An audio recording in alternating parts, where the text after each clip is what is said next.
start. We should probably go live. All right. Hi, welcome to the show before the show.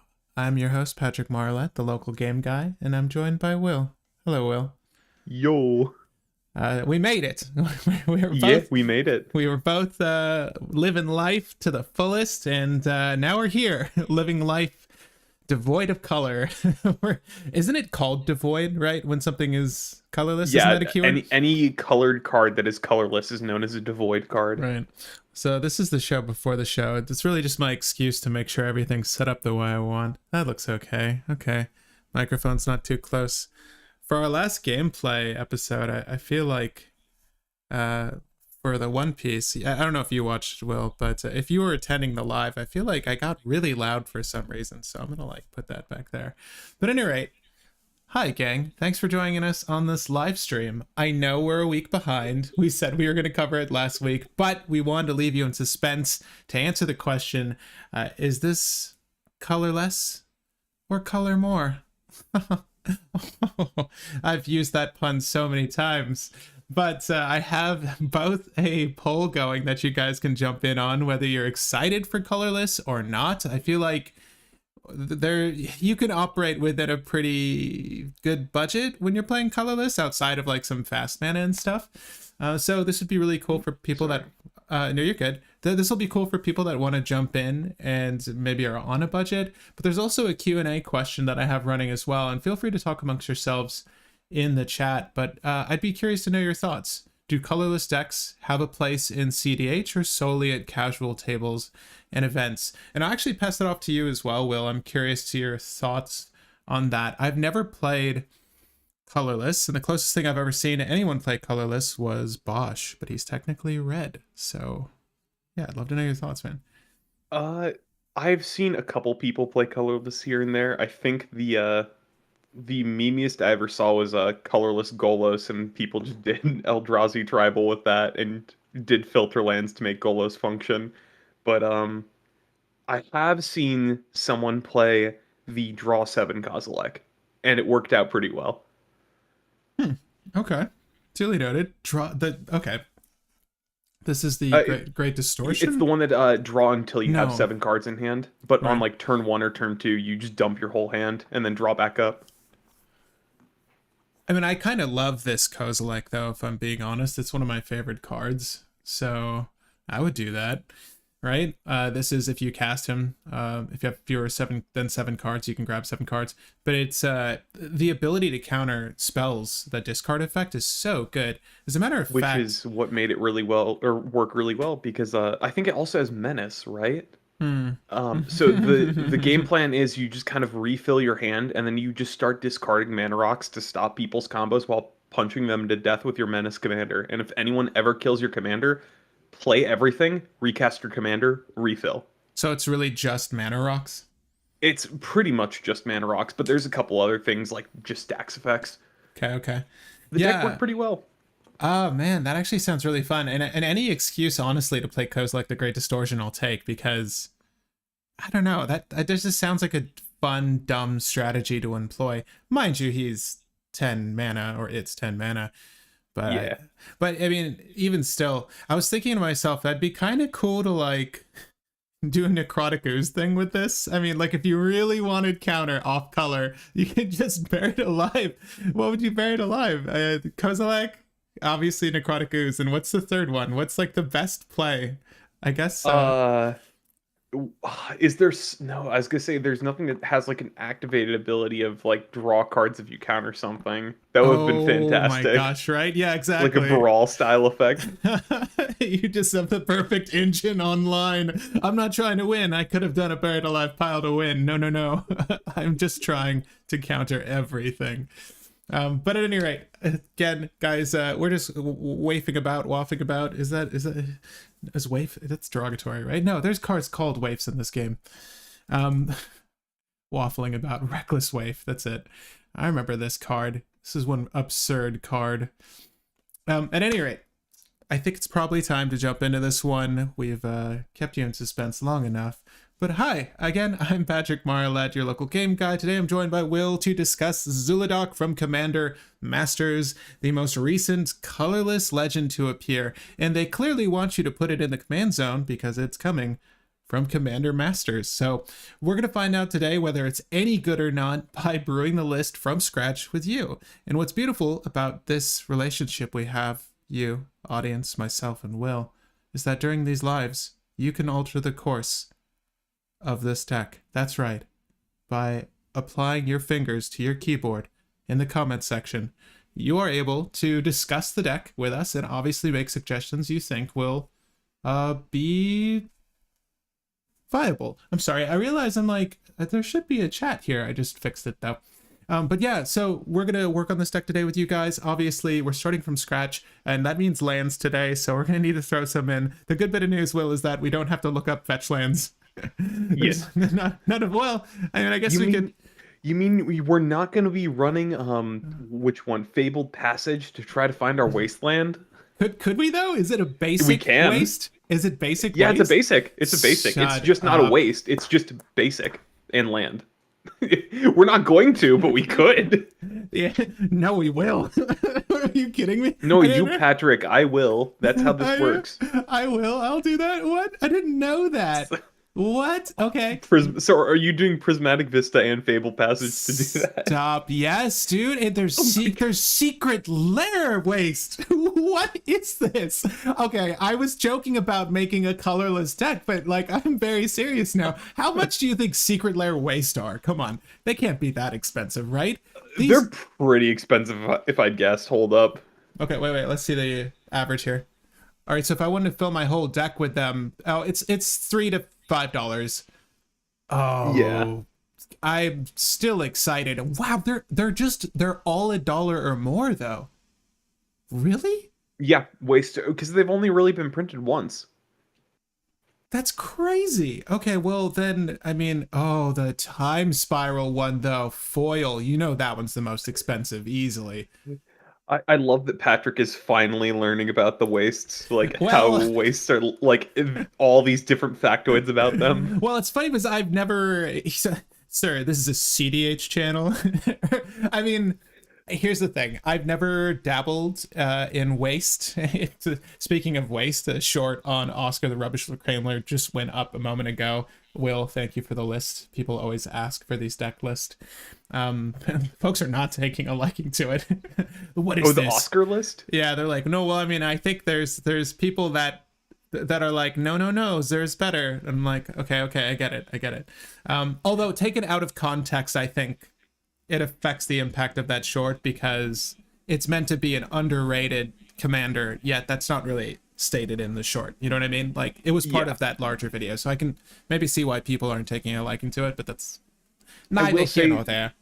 Zur is better because you can do it more consistently. Oscar is better if you already have Necro out because if you get the Necro, Oscar just wins the game, whereas Zur, you have to try to find the win. Which, granted, you can definitely make the deck consistent enough now, but originally, nah. Shouldn't be problematic. So let's see here. As a lover of Eldrazi and Blightsteel Colossus, the live theme really caught my curiosity. Is it really possible for Colorless to be that good? Says Raphael. Well, I'm really curious to find out as well.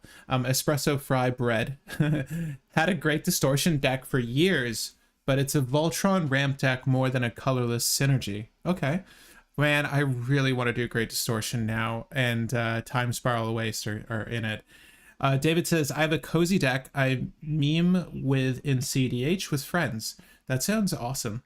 Emoti in command, and Emoti, I think... Talk about Emoti. So essentially people were saying, like, why would you play Zhulodok if you can play Emoti? And that's fine. It's funny because this came out in Commander Legends, which is, you know, the predecessor to the upcoming set. And we should probably start by talking, I'm sorry, we're really off the rails today.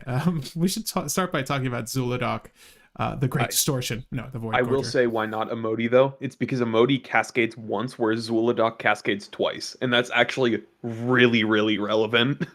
That's right, you heard it here first, people. But it's okay. Well, it's a little different strategy, but I think it's going to work really well in Zhulodok's favor with any luck. So, Zhulodok Void Gorger for 5 generic and a colorless, a waste. 7/4 legendary creature, Eldrazi. Colorless spells you cast from your hand with mana value 7 or greater have Cascade. Cascade. If you need a refresher, this is the version of the card with that refresher.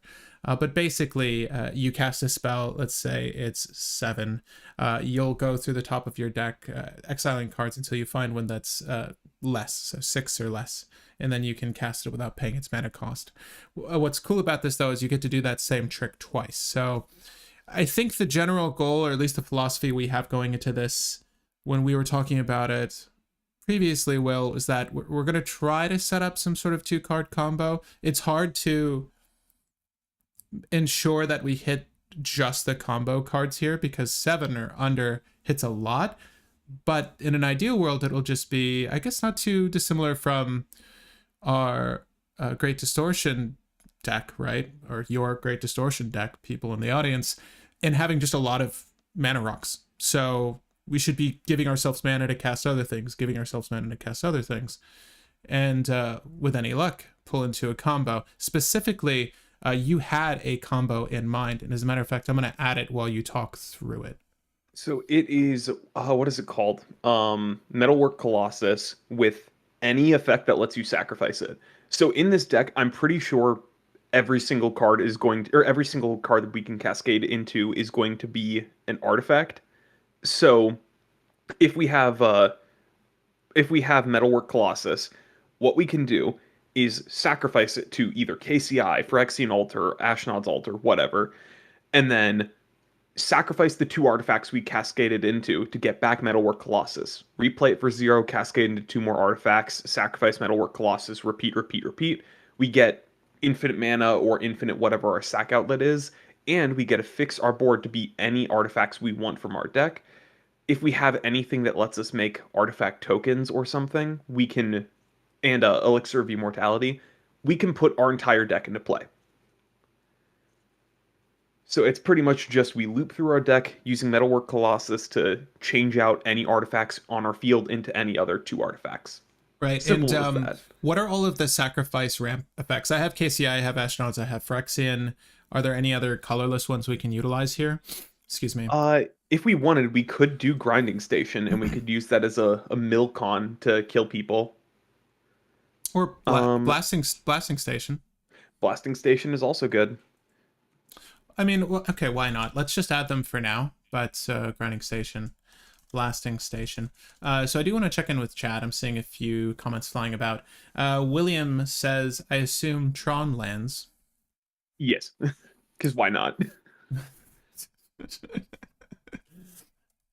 Yeah, why not? Like they're just functionally really good. It's okay. Well, I'll look up the Tron land. I honestly forget. It's his coal mine, his power plant, mine, and tower. Okay. Urza's power plant, mine, tower. Yeah. Well, I want to actually go through all of the colorless lands to begin with to see if I'm missing anything. But if you have a general idea of what we should add, let me just go ahead and add waste. I pulled up best colorless lands, so I can go through the list with you really quick if you want. Yeah, let me add Urza's power plant. Urza's, and these are like you can't have multiples of these, right? And at least commander, like there's no. No, they're not basics. We're just sadly. stuck to right. So Urza's factory and Urza's what? Power plant, factory, and what? Mine. Urza's mine. I've never played. Well, that's not true. I've played a friend's deck that utilized these Tron lands, but I've never personally built with them. And before we get to those lands, Espresso says, unless you're running some basic land synergy, somehow it's less optimal to use waste, sadly. Utility lands give you options at no downsides. Oh, yeah. you're just suggesting like there's no real reason to run a bunch of waste. I might run a handful, right? Because I don't like running waste. We have enough cool tech lands that we can run. You really think so? Okay, well, it's like why run waste when you can run Emergent Zone or literally anything. All right, I'll put Emergent Zone in while you mention it, and then before I get to any specific cards for the actual build, You have to cast Zoo, then cast another spell. For Correct. Zhulodok? Yeah. Right. Coveted Jewel, Urza's Workshop too. Urza's Workshop. Sure. Isn't Urza's Workshop the one that that makes like 7 mana to make a 2/2, something like that? Right. No, it's the Metalcraft. No, Urza's Workshop. Add colorless for each Urza's land you control. Activate only if That's you the control. new one. Yep. Hey, That's good. Yeah, that's really good. Heck yeah. And there's no good way to find these, is there? Okay, let's talk The to map. We have the map that Expedition lets map. you 2 to 4. Yeah. Expedition map. I don't think we need that though. I think we just are okay if we look into it. If not, whatever. Oh well. No. I'm putting it in, sir. So what are the lands you want to add? And go ahead, rapid fire. Yep. So Ancient Tomb, Oh, Urza's Saga, okay. War Room, So, Buried Ruin. oh my God! Wait, War Room. War Room is really good. Yeah, 3 mana draw card. Let's go. What was the other one? I'm sorry. Buried Ruin. Buried Ruin. And that is a timer that says I need to go downstairs in a second, but I can do all the lands first. Inventor's Fair, Gemstone Caverns, Gemstone Caverns. Scavenger Grounds. Are we on Scavenger Grounds? You Yeah, want to be? because it's just Grave Hate. Why not? Oh yeah. Never mind. It's weird doing colorless. Yep. Strip Mine. What's the other one? Oh yeah, sorry, it's The- Wasteland. Wasteland is the other one. Wasteland. Yep. Urza's Factory is the 5th one. Oh, so wait, we only have 3 here. We have Power Oh Plant. yeah, so Urza's Factory is the one that says pay 7, tap and make a 2/2, but it isn't Urza land, meaning that it will make Urza's Workshop better. So I have Power Plant, Factory, Mine, and Saga, and Workshop. Yeah, I don't think Saga's an Oh, it is an Urza land. Saga is an Urza land. Cool. Well, look at that. Learn something new. Okay, so we stopped at Wasteland. Okay, proceed. Yeah. Gaia Reach Sanitarium is probably good enough. Yeah. It's everyone draws, everyone discards, right? Yeah. Treasure Vault. I like Treasure Vault because we'll need the colored mana. Yep. Well, actually, Homeward Path. if we have that one effect, what's it called? Sunray. There's some sort of effect that allows you to, like they get +1/+1, or they get some additive effect if you, depending on the amount of colored mana you use to cast the spell. Do you know what I'm talking about? Yeah, I don't think we're going to be using it for that, but it will give us artifacts to use, and it will stockpile mana. And that's probably what we'll use it for. Right. So Homeward Path and Bonder's Enclave are also probably good enough, because if our commander triggers our commander lets us use Bonder's Enclave. Is there another draw land? I'm hearing an echo Mikakora? from myself. I'm hearing an echo from myself, by the way. I can quickly listen in on the stream. Got you. I think it's actually probably my mic. Hold on. Oh, you're good. So I need to mess with the settings in a second. While we're here, the one Sanctum card that makes everyone loot. Correct, Brandon. We just added that one. John says, I run a few. Expect your Zhulodok to be swords at some point. In my current list, I've got 3. 2 land destroyers in mine. Give me a basic and 1 extra. Urborg was being suggested. We can run Urborg, but we don't need to run Urborg. Right. Gaia Reach Sanitarium is in. Thank you, Foster, and thank you, Brandon. Big hits in my colorless deck. Are you about to give a list? I'll wait for it. Also, for your Q&A, absolutely. A Battlethopter deck won a cEDH event a month or 2 ago. Really? That's dope. This is in regards to, is colorless viable in cEDH, or just... While you're reading the chat, I'm going to quickly hop downstairs and hop back up. 1 second. Please do what you need to do. Right, I love that. So this is in, if you haven't seen the Q&A, I'm trying something new with the chat this go around. It should be pinned at the top, but if you want to participate, do colorless decks have a place in cEDH, or should they simply be relegated to casual tables? That's really cool to know. I did not hear that. What color deck? Big hits in my colorless. Okay, so Shrine of the Forsaken Gods. Right, in Shrine of the Forsaken Gods, I think I know what this one does. I'll go ahead and add it. the Forsaken Gods. And we can always modify our lands as we go along if we happen to miss any. I was going to go through the lands, but I trust that we probably have enough here. Tomb of the Spirit Dragon. And wait, Spirit Dragon, all right. Actually, isn't there one, the Eldrazi, a specific Eldrazi land that would be kind of cute? Like your Eldrazi spells cost X less to cast. Let me... Field of the Dead. Field of the Dead, you say? Okay. Actually, that will work. Did we add Mishra's Workshop? I believe We're not. going to. We should add Mishra's Workshop. Also, I don't like Field of the Dead, only because we need 7 lands in play for it to work. And I think we're winning the game on like turn 3 with this deck. Really? Maybe faster. Stop. No. You think I'm joking, but we get Zhulodok out like turn 1, turn 2 consistently. And if we have any big spell in our hand, we start storming off. So, like, I think we get there. Okay. I mean, hey, you heard it here first, gang. We're going to win immediately. So let's see. Hopefully. That is my hope. Well, I think Deserted Temple's good enough. Did we add that? What is Deserted Temple? It's the one that you pay 1 to untap a land. That's really good. Yeah, it's about good enough. Yeah, I think it fits. I mean, if we luck into the Urza thing, then we can expedition map our untap land. Why not ramp as much as possible? But so there's Eldrazi Temple, right? Scorch Runes. I think that's what it's called. Scorch Runes. Okay. So that's it's a land that taps for 4 mana, but ETB you have to sack 2 untapped lands. Right. I like that. But I want. And if we have a Deserted Temple, that's really good. Eldrazi Temple. I do like these, and I actually like. Is this the one? Colorless Eldrazi spells you cast cost 2 less to cast, right? So it's just a permanent cost 2 less. But you could search your library for a colorless creature, reveal it, and put it into your hand. I actually really like Eye of Ugin here as well.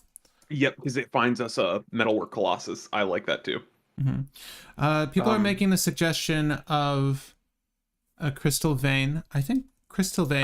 That was literally what I was going to say when I had the time. Because Crystal Vein is just tap for colorless, tap, sack it, and make 2 instead. It's really good. Someone says yes to Monument, Forgotten Monument. Yeah, if there are any more that you guys know that are lands that allow you to draw colorless, let me know. I think Forgotten Monument might be in the Bonders Enclave territory, or I could be wrong. I'd like to look at the some Affinity. Yes, I would like to look at Affinity as well, and then Vesuva. Mycosynth Gardens as well. Oh, I like that. Mycosynth Gardens is correct.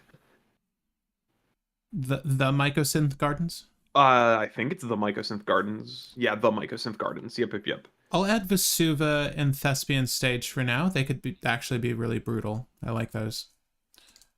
City of Traders. Did I not add? I don't know if we did. You might have added it when I was away. No, I was thinking it. I just didn't add it. I put City of Traders in pretty much everything. Let's just take a step back and see what we actually have, gang, and then we'll go from there. But it says Forgotten Monument is not an actual card. So let's see if I can find it. I can try to find that. Hopefully. I might have just spelt it wrong. Okay, so we have 31 lands. Kind of want to just give this a thorough look over. Forgotten Monument does not exist, it looks like. No, I found something. I found something, good sir. Let me see if I can find it for you here. Well, it added it to the deck, so we're gonna see it pop up eventually. Where the heck is it? What? Forgotten... Oh, Forsaken Monument. Right, so whenever you tap a permanent for colorless, add an additional colorless. Yes, okay, so that's pretty awesome. I do think we should probably consider a handful of utilities that work this way, and I've never really... I'm still hearing an echo on my end, I'm sorry. It is probably my mic. I can adjust it because I think my Discord reset to my bad microphone because I have my mic here and then I have my laptop mic. So let me try this and tell me if you still hear me in a sec. Gotcha. So I'm seeing City of Brass. I think I just swapped it out. Do I sound better, worse? Don't want City of Brass. No, you sound good. This is perfect. This is actually the best you've ever sounded, Will. All right. Yes. Okay. So I think it was using my crappy laptop microphone. That's okay. Let's nope, I get a little bit echo again, but that's okay. So provided you I think guys my can't hear it, then it bonus. doesn't matter. Forsaken Monument, not forgotten. Thank you. Thank you. Well, we added it. It wasn't a land, but we added it. Maybe some X spells would be good. Right, probably. So I just wanna make sure, are we on all of the best lands? Because I knew there were some Eldrazi specific ones I wanted to find, and I might even just look up land in the word Eldrazi to see if there's anything else. Just the Eldrazi Temple and the Eye of Ugin, I think. Oh, Or spawning bed. no, Put 3 colorless scions, sacrifice them. no, All right, all right, all right. perish. What about Command Beacon? The one that lets you return your commander to hand? Um, What, is that Command Beacon? I can't remember. no, it is. It is. What's cool is that if there's like a Dranith Magistrate, you can command beacon, right? Yeah. Okay. I have a dumb idea, but I want your opinion on it. Okay. Throne of the High City. Is this the one where you This is sacrifice it? the Right. land that makes someone the monarch. Do we make Throne of the High City. do we? Do we do it? Are we afraid that we won't be the monarch? I mean, it's let's add it. It's But funny. I don't think we want to add it, but I love the meme. it's going in, sir. And what was the other one we were talking about? Command beacon. All right. Yeah. So let's just go ahead and square away our lands. I think the lands might be half the battle here, and then just getting everything else squared away. We already got 31 lands in. I think we're fine. You know, I could recommend Desert as one of the lands because it's surprisingly good. City of Brass is just a beautiful meme. Isn't there a couple good Ugin lands? Ooh, how about Lotus Field? Oh, we have Scorched Ruins, which is kind of the equivalent for us for 4 colorless mana. Better. It's better. It's technically better, yeah. No, too much mana. Yes, indeed. 2. Okay. Do we have Buried Ruins? I believe the answer is yes. Yes. Okay. So we need to remove. I mean, how many lands do we want? Like 30 Probably here, 30. right? Yeah. So we can remove one. I think it's Field of the Dead. We can remove 1. We need to remove 3. Oh, 3? Wait, I thought we had 31. 31. Unless we just added a couple. I don't like Field of the Dead solely because it comes into play tapped, gang. Yeah. Mishra's Workshop, add 3. Got it. Oh yeah, we need to cut 3. You're right. Well, I just checked it out. No, you're good. You're good. Shrine of the Forsaken Gods was recommended. This spell only cast colorless spells. Activate this ability only have 7 or more lands. I think that we can get there, and then for the most part, it's just going to tap for 2. I don't. Well, the game shouldn't get to turn 7. Hopefully not. I don't think it should. Yeah, So I mean, I think we can for cut our it. sake. For our sake. Oh, you really think we Yeah. should cut this one? Yeah, and I think we can cut Throne of the High City. I think it's Field of the Dead, Shrine of the Forsaken, and then Throne of the High City. Those are the 3 we can cut. Okay. Okay. I don't feel bad about losing any of those. All right. If you guys want to join us over on Tapped Out to follow the list and obviously copy and paste this into your preferred deck editor, it should be in the description. Let me know if it's not. Again, thanks to everyone who's jumping in now. I'm going to go ahead and close this current poll so we can start up another one as we go through this. But it looks like over 80% of you are excited to continue building this. So I'm very excited to get on and keep on keeping on with this list. So we have sort of the bread and butter of our combo assembled. We were asked a moment ago whether you were in or out. I didn't know if you noticed this in chat, but we just wanted to look up Affinity. And I agree. I think we should probably look into Affinity and Colorless. There are a lot... I'm sorry? There's at least 3 Affinity cards that I know we want to run because they cost 7 or more, and that means that we can cast them for free most of the time. Right, so Mycosynth Golem. Right. Yep. Mycosynth Golem, and then one is a Mirror. I can look that up really quick. Mirror Enforcer, 7. Yep, and then the final one is the Gecko guy that has the artifact land cycle. Ooh, hold up. The Gecko guy. You talking about this guy? Sojourner's Companion. Ooh, that's perfect. It's just a better Mirror Enforcer. Because it's an axolotl. Yeah, exactly. Aw. It's weird seeing it like not in a pinkish purple tone. I know, it's chrome. Yeah, it's so funny how this is pretty much just a direct 1-for-1 for an axolotl.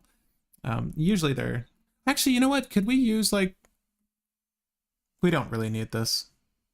Hmm? No. Don't need what? No, like scale of Chiscorus and stuff. No, we just want the stuff that's over 7 and over.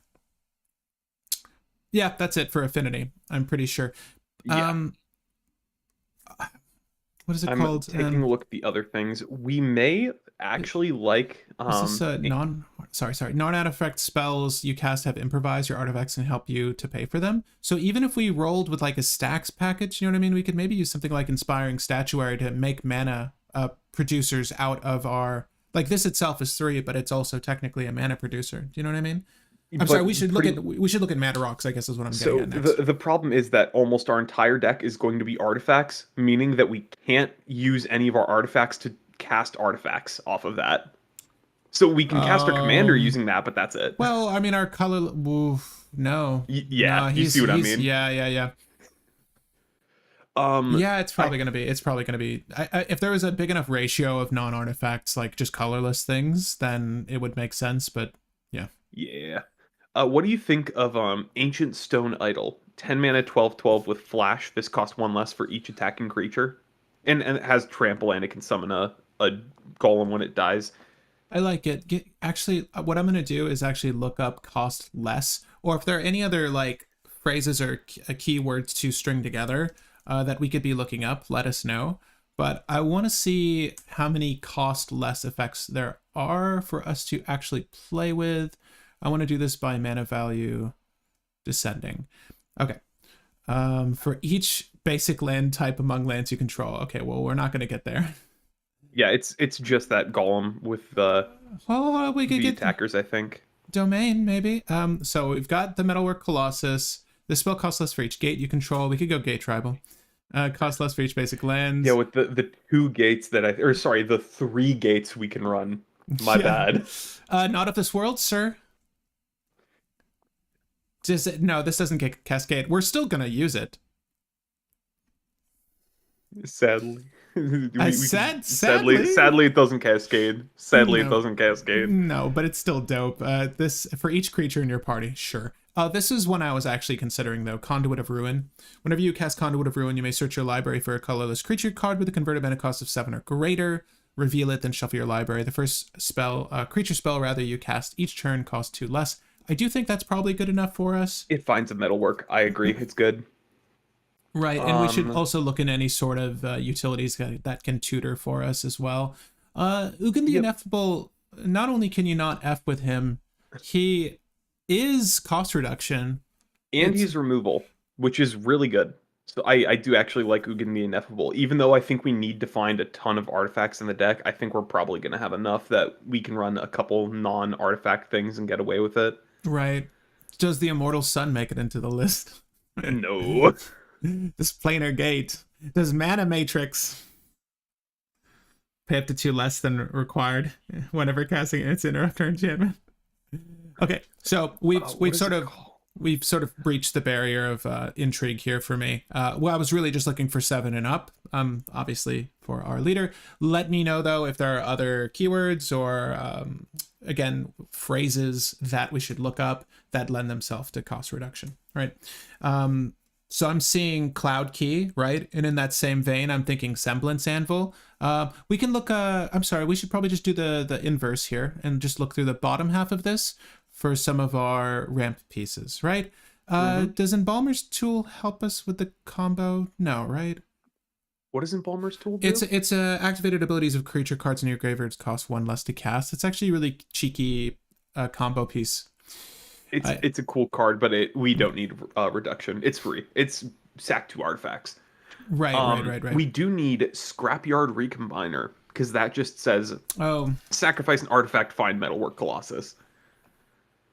Are there any other artifact tutors you can think of, or colorless thing tutors? Moon Silver Key and Kadalfa Forge Master.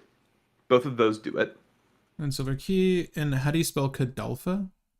Just do Forge Master. It'll pop up. I want to know how to spell Kadalfa. Kuldotha. Yeah, you got it. Okay. All right. Shrine can be cut. Okay, so I'm a little backlogged here. What about Urza's Battlethopter? Yeah, isn't that the Liberator? Right. I'm gonna put it in for Uh, now. I don't think we need it, 'cause I don't think we're doing any like fancy Instant plays. speed. Right. Yeah, we don't need to flex on them that hard. I will put Cloud Key in though. I do like the suggestion of Cloud Key, and I already said it, but Semblance Anvil is one I really want. Yep. I think we can also we can quickly go over the mana rocks for the deck because that's not going to be too hard. It's just the cool things like Soul Ring, Mana Crypt, Mana Vault, and then Right. all of the Voltaic key effects because those are great if you're running a bunch of the tapped things. Also, the Forsaken Monument plus Basalt Monolith is infinite mana. Wait. Just letting you know. Wait. Oh, that's so true. Okay. Hold your horses. Does it also work with Grim Monolith or no? I It's think only because it's +2. Is it +2 or +1? I don't know. Let me check. Well, I mean, we're adding both anyways, but Yeah. I mean, I just want to know. Wait, do we need infinite mana? Like, is this a Rings of Brighthearth kind of deck, or like I think it's just nice to have it. Rings of Brighthearth? No. That's not what I meant. Okay. I'm saying I think the infinite mana is nice, not necessary. But I mean, if we did do it and we had Sensei's Divining Top, we can with the Rings of Brighthearth. It's a lot of cards. I mean, yeah, but we can also just Voltaic key with Sensei's Divining Top and get basically the same effect. Someone's suggesting. Okay, someone suggested. It's only an additional one for the Forsaken Monument. Thank you. So we have Helm of Awakening suggested. That's a universal discount. It's 2 CMC.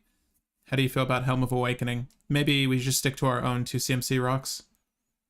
Because like you literally use Mind Stone and it's like the same thing. Not for every spell, but yeah, it's better for storming, but also I think that we should be fine for a lot of cost reduction. So we also have Ingenuity Engine as a suggestion. This is really interesting. 7 mana artifact Cascade. At pay 1, run it. Tap, sacrifice an artifact, return target artifact you control to its owner's hand. Yeah, we run that because it lets us cascade really hard because it cascades 3 times. Then you can sacrifice something to bounce it and cascade another 3 times. Like this can kind of go infinite by itself if we have enough reduction, or at least get through most of our deck. Julian, yes, we're on Scorched Runes. We are not on Lotus Veil, I think, or Lotus, whatever it is. Lotus Field. Right. People were also suggesting Lotus Field. We could potentially do it if you guys wanted, but I think we're probably set on lands. Mystic Forge is also a recommendation. I just want to cover this one before we move on to all of our fast mana and our mana rocks. I like Mystic Forge. Mystic Forge is another combo piece with like Sensei's Divining Top. There you go. Mm-hmm. But you may look at this. We want Sensei's and reduction anyways, so might as well run Mystic Forge. Are you want Sensei's? Yeah, Sensei's is good because it's a 1 mana fix your deck, and if we're running the keys, Sensei's is just gonna do work. I like that Sensei Divining Top is widely regarded as like a must include for many a beginning commander player, and yet even when I'm looking at a colorless deck, I'm like, do I really want Sensei? I'm on the same boat as you. I think I have 2 cEDH decks that have played it. Yeah, and that's no offense to it's like a very good card. Oh, especially good with counterbalance or like any sort of top deck manipulation. It's really good, especially when you just like, oh, but put this on top. Was that 1 CMC you just cast? Oh, so stupid. But generally speaking, I don't really use it. But I like it here in my colorless deck. But let's go ahead and look at our mana rocks. So add colorless. Maybe there's like a creature now. There are mirrors that do this, right? Do we want to add the mirrors? We can add like a couple of them, like Palladium Mirrors, the 3 mana one that taps for 2, but something sick. But it's what's still this one? Have you heard of Black Lotus? Should we add Black Lotus? Should we add Black Lotus? It seems like it could be good. Yeah. Would staff be something you want as an outlet? And I'm assuming we're talking about Staff of Completion, or Staff of Domination. So I'm gonna get past these lands.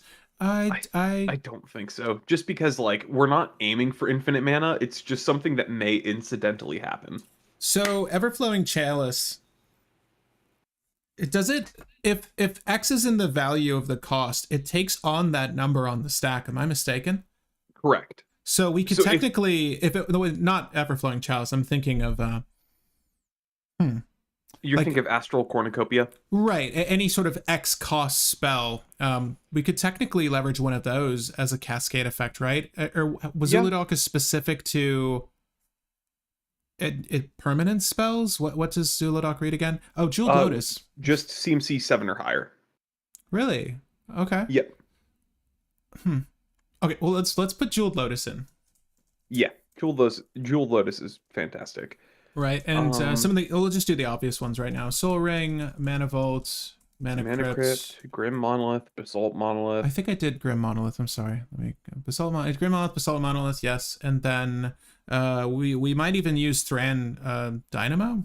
Yeah, Thran Dynamo is really good. What's the Um, Gilded Lotus? Is that too cute? I think that's too cute. What I'd about? probably run the 5 mana thing that says at the beginning of each player's main phase they make colorless equal to the number of artifacts they control. I might run that over Jeweled Lotus, but I don't even think I want that. Do we want Lotus Petal or is that too weak? Um, It might be good enough just because it is a fast start. Like we're at least running Mox Opal at least. No, no. Mox Opal for sure, and Chrome No, not Mox Chrome. Mox Chrome is Diamond. No, actively the worst possible thing ever. not here. Well, it needs to be. How does it even read? Like it wouldn't It needs work, to right? be a non-land, non-artifact card.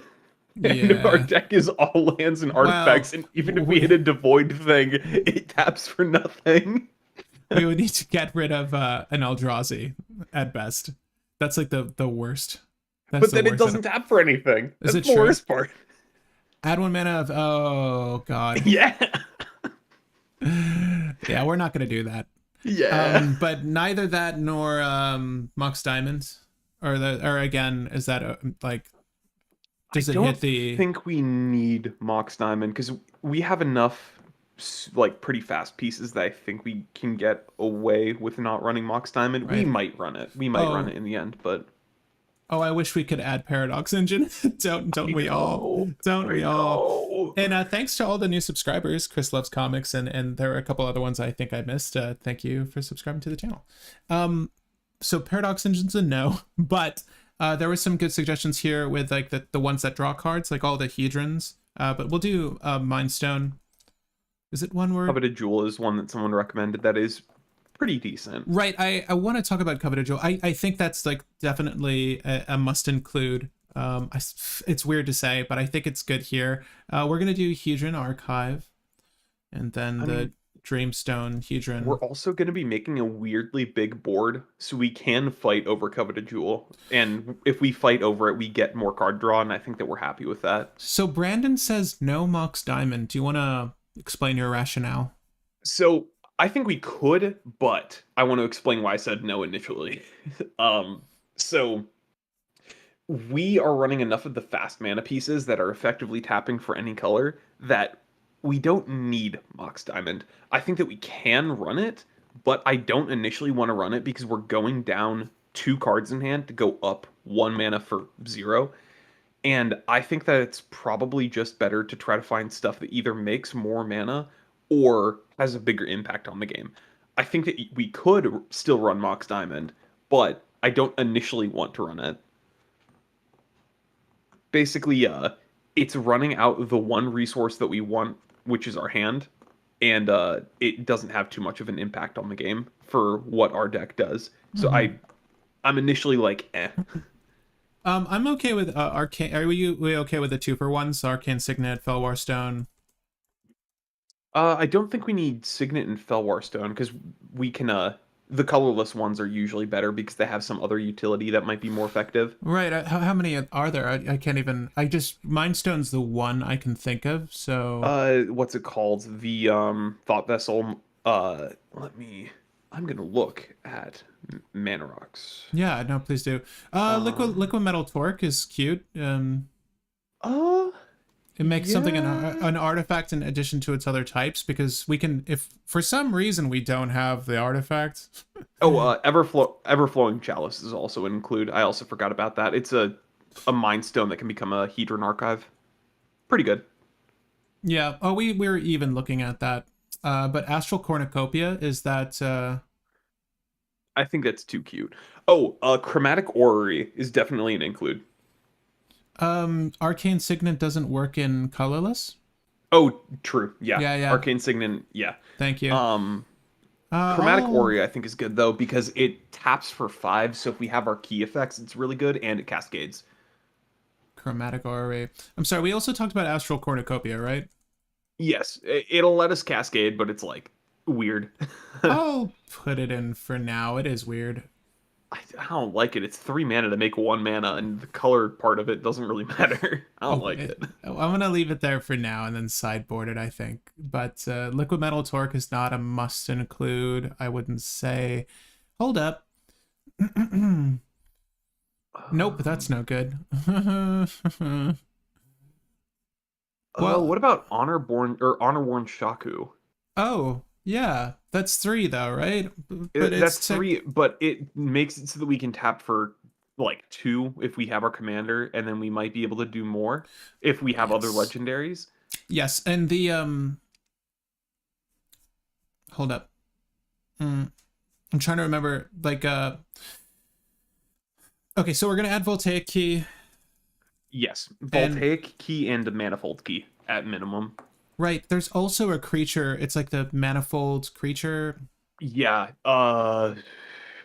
it's like something assistant, I believe. Right, I right, can right, quickly right. find it. No, I got him. Voltaic Servant. At the Yep, beginning of your end step, untap target artifact. I think that Voltaic Servant's probably good enough. we're running the 3 stay tapped rocks. It's good. Right. Untap target artifact creature. Is there a combo for Voltaic Construct in this deck? I mean, not that we have to do that. I mean, we can run. What's it called? Uh, what's the thing that taps for mana equal to double the number of artifacts in our hand? To answer the question, Forsaken Monuments in the list, and if you guys want to catch up with us, definitely let me save and continue here so that you can check. Metalworker. Sorry, No, you're good. Metalworker. That's his name. Cloudstone Key, Lotus Petal. But let me save this so that you guys can see where we are as well. But give me one moment to make sure that this will actually let me save it. Bro, for Cloud Key. Cool. I did not mean to do that. But now the list is updated. Definitely hit the link in the description if you want to see where we're at, and you can see which cards are in the deck currently that way. Voltaic Construct, thank you. Yeah, we did just hit it. Or Voltaic Servant, excuse me. We did want that. Someone's suggesting you need Clock of Omens for all of these rocks and artifacts. And Yes, I'm not going to I disagree. agree with that. Yeah, no, Yeah, that sounds... that's actually fantastic. Wow, we all go with something we can all agree on in Colorless. But Metalworker. We definitely need Metalworker. Right, yes, okay. Yes. Is there a combo? I don't think that we add this guy though for that, right?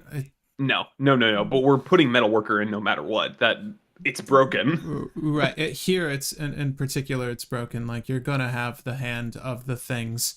Turn But 1 Metalworker, turn 2 Commander into 3 7 cost cards because Metalworker.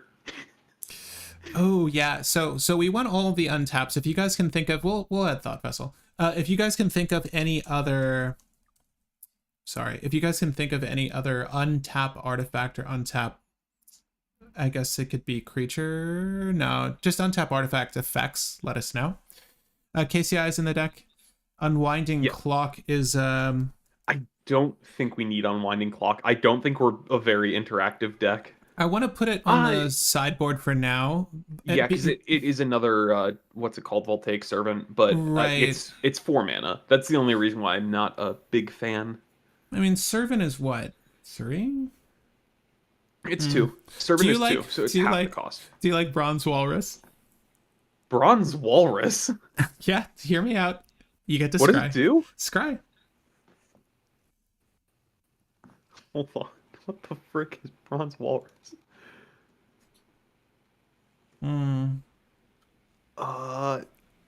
I think No, it's like we run Palladium Mirror before we run Bronze Walrus. Whoa.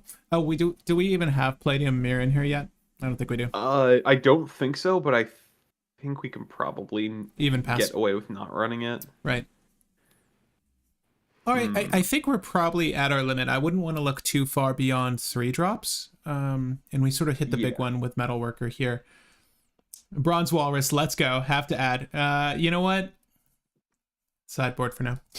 That's just a nice way of saying no, but yes. We see you. We see you. I like it. I like Bronze Walrus. I'm a firm believer in the scry. Are you guys running Bright Hearth with Basalt Monolith? And I was suggesting rings earlier, Goblin Welder, and I appreciate the name. But Will said no.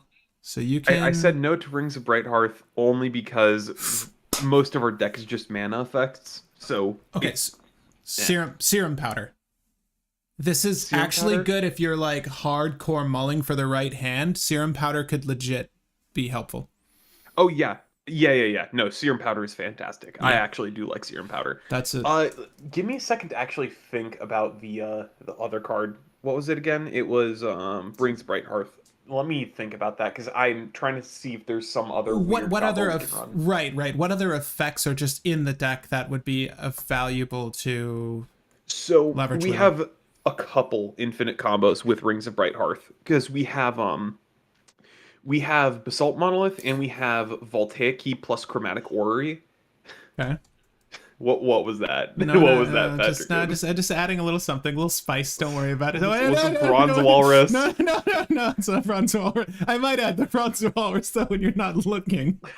But well, now it's time for me to look through everything to see what that added. Mox Diamond's better than Serum, says Brandon. Ooh. I disagree because Serum is you pay nothing and fix your hand, whereas Mox Diamond is you have to play this card and discard another card to play it. Right. I'm like, So I like Serum here just a little bit more because this wants such a specific start that I could see going, removing, 7 or 6 cards from hand, including it, to pull an equivalent amount. Like, I don't mind that. I'm sorry, you were saying. I will also say if we want to run Karn the Great Creator, we can pull those cards from exile into our hand, so we can do some fun dumb stuff if you want to really go into Serum Powder. Karn the Great Creator? Yeah, it's the Null Rod Karn that also lets you pull things out of sideboard or exile into your hand. I like that Karn. It's very fun. So I was thinking about Rings of Bright Hearth, and it combos with Basalt Monolith like everybody knows, but also it is an infinite combo with Voltaic Key and Chromatic Orrery, because you can tap Voltaic Key and pay 2 off the Rings of Bright Hearth to untap Chromatic Orrery and Voltaic Key, and do that again and again and again. So you make infinite mana, and then you can untap all of your artifacts infinite times to do whatever to win. So I don't hate it. I don't hate Rings of Bright Hearth. I'm just not a fan. All right, so it's going to go the way of the Walrus and go to our sideboard for now. Was the sneaky include not of this world? No. So someone mentioned it, so we can talk about it. If you're running monocolor proliferate like Staff of Completion to ramp up Everflowing Chalice, Cornucopia, and Replicating Ring. What was that? I don't know. Goblin Welder is suggesting it, but we have Mystic Forge, Voltaic Key, and Top as a combo. Yeah, I think that works. We don't need to proliferate the charge rocks because I don't even think we're running Cornucopia in the end. I think it's cuttable, but I put Staff of Completion in there because I like it, but I don't think we use it. Scepter of Eternal Glory. Add 3 mana of any one color. Activate only if you have 3 or more lands with the same name. Never mind. Sisei's Ring? Nah. What's it called? Hedron. Hedron would be better anyways, but I'm not even the biggest fan of Hedron. The Golden Throne? Which is that the Gilded Lotus one? The 4 mana one? Yeah, you sacrifice a creature. No. I'm like I said, I'm verging into the territory I promised I wouldn't go, but I'm curious. we need other 7 cost cards as well so that we can actually Right. do some stuff. So I think that's Spine of Yeah. Ishoth. Spine of Ishoth is probably something that we can run because it just lets us pay 7 to cascade twice over and over and over again. I can't help but feel like we're missing some valuable new piece of tech. Like I haven't looked over everything. We've gotten a couple big artifacts recently, so I can look through those really We quick. didn't do right, especially from 40k, right? I just kind of want to explore what's in the 40k package to see if there's anything for us here. Coveted Jewel was suggested earlier. I'm adding it now because we could definitely use the draw. Yeah, Um, draw is someone's good and ramp is good. someone is suggesting Mirage Mirror. Before I continue down this search, we can look at Mirage Yeah, Mirror together. yeah, Mirage Mirror is good because we can copy Right. Rand Dynamo or something. I think that it's probably fine. Right, it's cool, and you can stack the effect as well, right? So Mirage Mirror becomes a copy of target artifact, creature, enchantment, or land until end of turn. So Yes. there's some So cool shenanigans to be had here as well. we can turn it into a Basalt Monolith after doing a Basalt Infinite. Then we can have another activation on the stack in response to the other activation. Put a bunch of untap effects onto the stack. Then we can untap it infinite times for whatever we need to do. So it's there's some weird shenanigans that you can do because I've seen Kennen lines, so I do know that there's some BS that you can pull. So Scour from Existence was suggested as a 7-drop. That's the thing that exiles all colored things, right? Exile target permanent. Oh, I like the exile everything card over that. What's Uh, that called? I don't know. Exile everything. That sounds really good. There was It's another. There's a 3-drop here that sounded kind of cool. As additional cost to cast Titan's Presence, reveal a colorless creature card from your hand. Exile target creature if its power is less than or equal to the real card's power. I'm trying to think if there's like what good interaction do we have? Because we should add some. But what good interaction does colorless have? And again, I've never brewed for this, so maybe you guys know. Spine of Ishtha is in Goblin Welder with a sack outlet and cascade into your deck. Yeah, we could do that. um, what? All is dust. All is All is dust. dust. I think that's what it was. So that's the Each player big sacrifices clear. all colorless, colored All permanents. colored permanents. So everything except colorless. Yeah, Titan's Presence and that are probably addable. And let's see what we can run as good removal. Right. And if there's any other 7 or higher drops that you guys want to include, like, please let us know. We could do Ugin the Spirit Dragon. Oh, God, yes. Wait, the answer is yes, but give me 1 second. Yeah. Did you look over the stuff from 40K? Not that you had to necessarily. There isn't much from 40K that's terribly relevant, so I know that just off the top of my head, but I can quickly look through the No, it's 40K okay. stuff as well. Do you want to add Chromatic Orrery? Did we add Chromatic Orrery? If we have not, we should have added it a while ago. That card is Yeah. fantastic. Yeah, no, we did. I'm sorry. I'm like, we definitely did.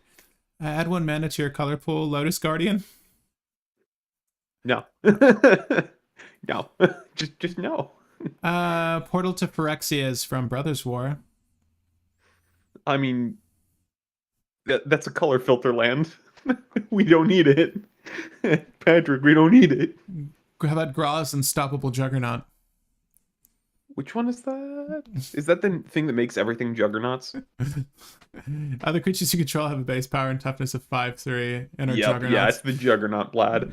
If we want things that will let us cascade more, I would recommend Cityscape Leveler because that card is vicious.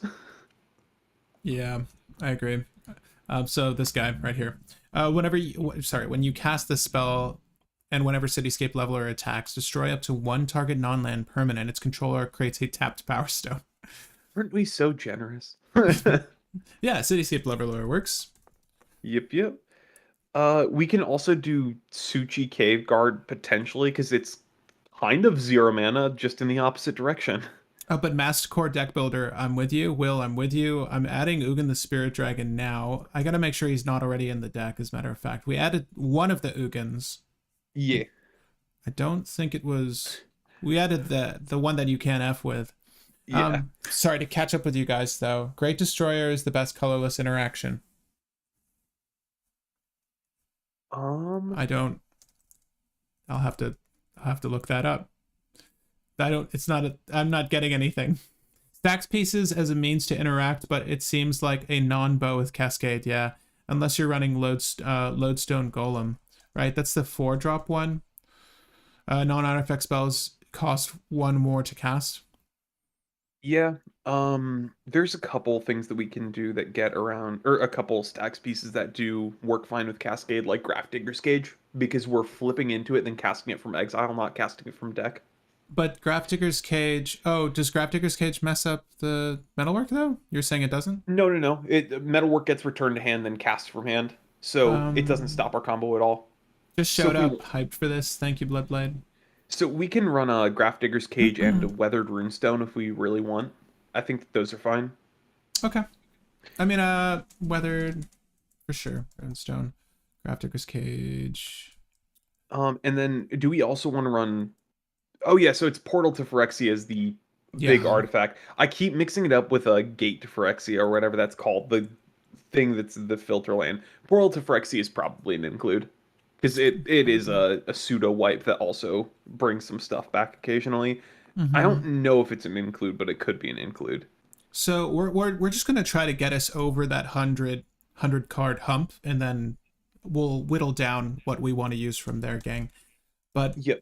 Introduction to Annihilation is I'm told, exile target non-land permanent, its controller draws a card. Like that was a potential include. Introduction to Prophecy, scry 2, then draw a card for 3.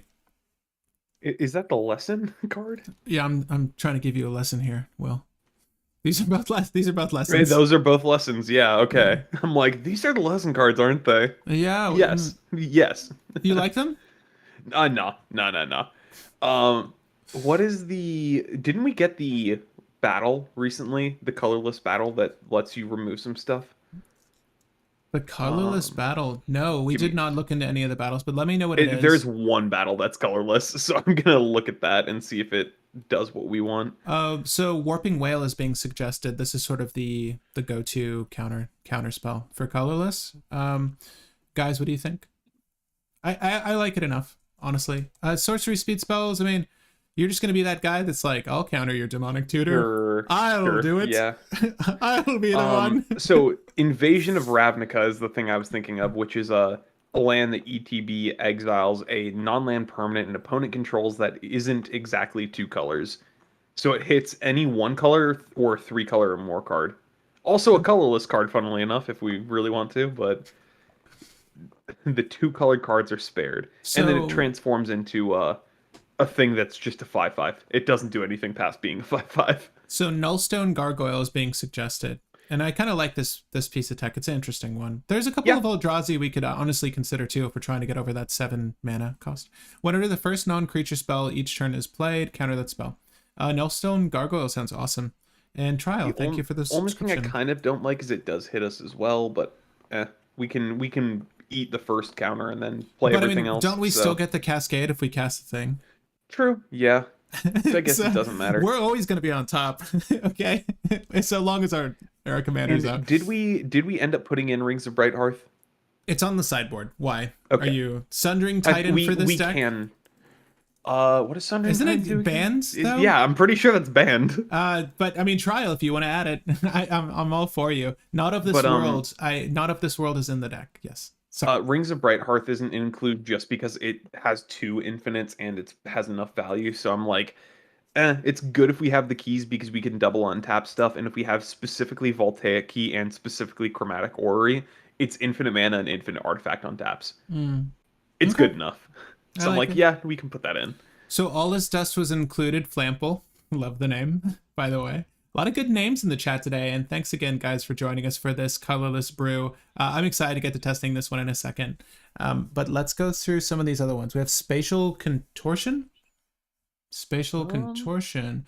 We have some Convoke artifacts. Do we have Convoke artifacts? Do we have any Convocables? I don't think there's any terribly good Convoke. Spatial Contortion is instant speed. Target creature gets +3, -3 until end of turn. It's some odd, like, removal. So how much mana was it? It's a generic and a colorless.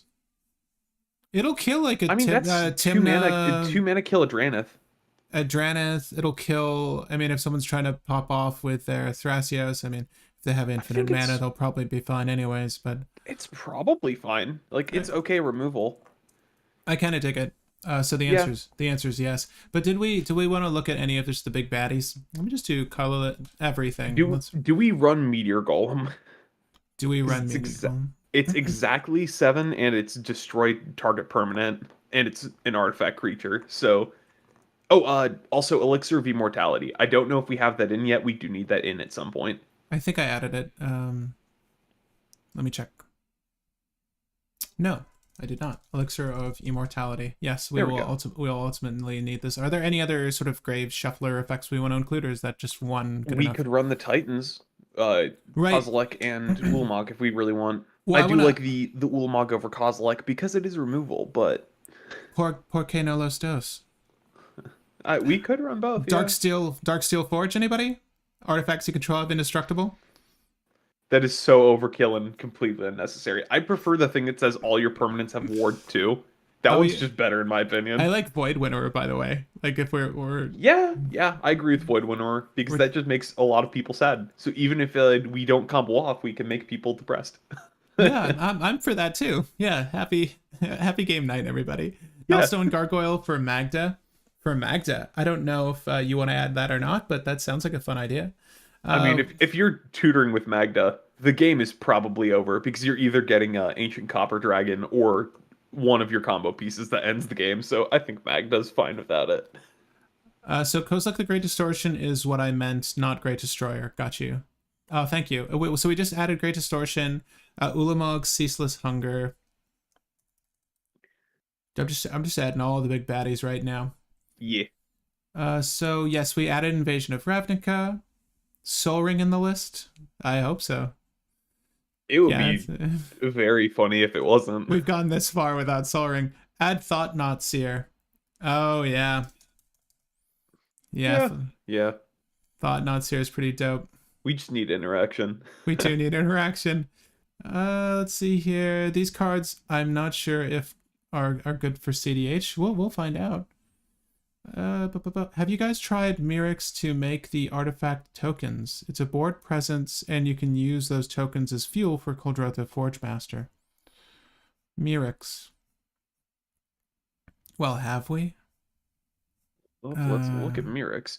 Oh, that's the thing that makes the might tokens, the toxic 1 tokens. Mm-hmm. I don't hate it because it does make artifact tokens, which are sackable to KCI. Same with Phyrexian. And it does let us get some tokens in for our loop. Hmm. Uh, Is there a way we can use treasures to cast Marut? treasures to cast who? You've never heard of Marut?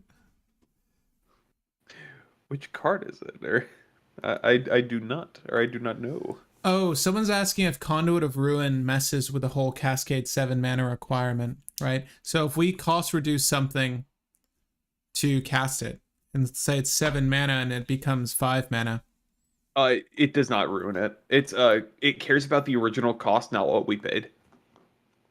Walking Ballista, pseudo removal, and infinite mana outlet. I actually do kind of like Ballista because Right. wait, the only reason I kind of don't like it is because if we're doing our loop to go through the deck, if we hit Ballista, it just goes to the graveyard and we whiff. So that's the only reason I'm not the biggest fan of Ballista. But I can see the value in Ballista. Do we have any good way of making artifact tokens? Not that I can think of outside of Urza's Saga. Chroma's Memorial. Creatures you control have flying, first strike, vigilance, trample, haste, and protection from black and red. I don't believe we need that. Yeah, I'm just looking over everything, gang. We're trying to give this a thorough pass through. Skittering Surveyor. Yes to Memory Jar, says someone. God Pharaoh's Gift, says another.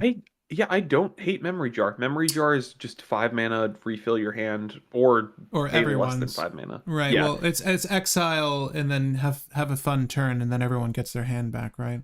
Yeah. Winter Orb should work. Though Winter Orb should work. It could. Yeah, the only reason why I don't want to go full stacks is I'm pretty sure our deck is built around being the fast guy at the table, and if Mhm. we can't get the fast win, we kind of just cry. How about Barricade Breaker? Improvise your artifacts and help you cast the spell. Uh, Barricade Breaker? He's a 7-drop, 7/5, Juggernaut. What does he do? Do we have everyone's favorite pantsless Karn? I don't know. But it's improvise. Your artifacts can help you cast the spell. Each artifact you tap, bloppity blue. Barricade Breaker for 7 mana, 7/5. It's just a cascader. But it's a way to like cost reduce and cascade. You feel me, dog? Oh, yeah, it's okay. I was like, what freaking card am I missing? Give all of your stuff improvised? No, it's just a big card that we can kind of cheat in. I don't hate it because it's pseudo free. Right, So and yeah, it's fine. I like it. I think Barricade Breaker is kind of fine. This also has improvise, but I don't know what it is. No, imprint. I'm sorry. Remove target creature card from graveyard in the game. Oh, no. But Godpharaoh's Gift is what was suggested a moment ago. At the beginning of combat on your turn, you may exile a creature card from your graveyard. If you do, create a token that's a copy of that card, except it's a 4/4 black zombie. It gains haste until end of turn. Doesn't Godpharaoh's Gift pair with another card? Like, isn't there some... Uh, something the afterlife or it's like Gate to the Afterlife or something. It's not worth it. It's not like a notable combination. Right. Godpharaoh's Gift. Do we like Godpharaoh's Gift? Uh, not really. I think that we can live without it. I'm trying to look at ways to Hmm. make artifact tokens that are not terrible. Well, there's plenty of creatures that we could just drop, right? That Well, generate, like the golem. the yeah, the idea is that we want to have something that's going to be making a couple artifact tokens for us so that when we're looping, we're building up a board so that we can fix our board to be whatever we need. So Bloodblade and Goblin Welder both say, I don't like the improvised guy. I can understand why. The only reason why I'm Whoa. like it's good enough is just because we do have a couple artifacts that Right. don't care if they're tapped. So I Myr think that we can get away Battlesphere. with it. Huh? Create 4 colorless Myr artifact creature No, tokens. not the Battlesphere. Why Not the not? frickin' Battlesphere. Why not? It's so meh. Wait, why do you want artifact creatures to sacrifice to... Artifact tokens, because the idea is that we can use the Metalwork Colossus loop to go through our deck. Well, we need So we need this then, the Thopter Factory. What's it called? What's it we called? just need something that's decent that makes artifact tokens. Even treasures or clues work. No, damn it! What is the thing? It's like a cube card. It's an artifact that you can make. You can make Thopters, then you can make 4/4s, and oh god, I don't know. I don't remember. The Battle Ball. Goblin Welder says yes to the Battle Ball. Steel Hellkite is also a good way to control the board. Battle Ball is such a good fuel for Forge Master. That's how I feel. Why don't you like Battle Ball, sir? No, just Battle Bus. Like it doesn't cost reduce. It barely does anything on board, and I get that it makes the tokens, but it's just so mediocre. How about Crew 4 Necron Monolith? Where is? Do we have any good treasure makers in No, Colorless? no, we don't have any good treasure makers that I can think of. Platinum Angel. That's another 7-drop. I mean, we could do, what's it called? Bucknerd's, or Bucknerd's ever flowing or ever full purse, and then we can sacrifice it before donating it to someone and just make infinite treasures that way. But like, Oh, eh. we can make treasures via that one land that we added. Yeah, treasure vault. The problem is we can't cascade back into treasure vault. Yeah. But we can cascade into the map, which can search for treasure vault after we search it out with Genesis Chamber for creature tokens? let me look at this. Sunburst is the effect I was thinking of. My gosh. I can't think of a good reason to We don't need manipulate. Genesis Chamber. Treasure Vault actually does enough because we should be making mana when we're doing the loop. So but we can't replay it every turn. That's the problem with a Treasure Vault. Is there a combo with Summoning Station, like having an artifact go to the graveyard? Is there a Clock of Omens Summoning Station line? Wait, I don't want to have to think too hard here, but Because whenever an artifact's put into a graveyard, you may untap Summoning Station. Not that we need to make an army of colorless pinchers or anything, but it could be used with Clock of Omens, potentially. Noble's Purse makes tokens, but it's slow. KCI is in there, yes. And Sculpting Steel is not in there, but I like Sculpting Steel. I like Sculpting Steel as well. Yeah, thank you for suggesting it. The reason why I don't like Noble's Purse, it enters play tapped. That's the only reason. In theory, we can do Clock of Omens stuff with Noble's Purse, but like, eh. Okay, I've clearly misspelt Sculpting Steel, so we're gonna let it. You know what? I keep looking at it, and I actually do kind of like Bucknerd's Everflowing Purse. Because if with Clock of Omen, this card is freaking hilarious. Bucknerd's Everflowing Purse, sure.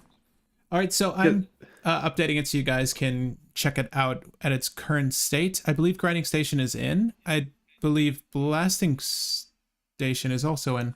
And Spine of Ishtar is also in there. Thank you, guys. Sorry, what were you saying? But so the purse is going to be good just because it lets us get a bunch of tokens for Clock of Omen, and we can tap artifacts to keep untapping purse in response to activating it to get like 10 purse activations before donating it. So we can get a bunch of treasure tokens into play, and it still lets us do our loop. Also, we can sack it in response to KCI to just not donate it. I dig it. Thoughts on Platinum Angel, the One Ring, and the Conduit of Ruin. So Conduit of Ruin is in here. One ring needs to be in there. Right, Heck yeah. The One Ring is not. Technically, we can add it. It should be in here just because it's such a fantastic card. Retrofitter Foundry. With infinite mana, it makes infinite lots of other stuff. Thank you. This is one of my favorite cards. Foundry. Yeah, that might be better than Bucknerd's Purse, actually. Yeah, no, this card's pretty gas. I'll put it in anyways. Yeah, I like it. Retrofitter Foundry. Thank you for giving me that one. What do you guys think? If we have Sensei's top in the list, we could add, if we want, Scroll Rack. I don't hate it. I don't like it. Sideboard. I'm on it. It's gonna go the way of the Bronze Walrus, folks. I'm sorry. This is the deck for Bronze Walrus, though, I gotta say. Sorry, I've recommended a few cards that are clearly already there. That's okay. If we're aiming for infinite mana, isn't Staff of Domination a fit? Are we aiming for... We're not aiming for infinite mana is the funny thing. It's just that we're incidentally getting infinite mana because a lot of the cards we want overlap with each other. So for everyone who's joining now, I'll quickly run over the general idea of the combo. If we have Zhulodok in play, and we have Metalwork Colossus in hand, with enough things on board that it's free, and have a sack outlet, we can cast Metalwork Colossus and cascade into 2 usually artifacts. Then, sacrifice Metalwork Colossus to Ashnod's Altar, anything. Then, replay Metalwork Colossus, or then sack the 2 artifacts that we cascaded into to get Metalwork back to hand, recast it, get 2 more artifacts out of our deck with Cascade, repeat. So TLDR, we're trying to just storm through our entire deck to get whatever we want into play, and then Elixir of Immortality, shuffle everything back in, and put our deck into play, win with whatever we want. So we're not trying to win with infinite mana. We are trying to win with infinite literally everything else. All right, so we need to make some Kizzity cuts. All right. We've got 6 cards to cut. We have so much cut fodder. Only 49 artifacts. Only 49.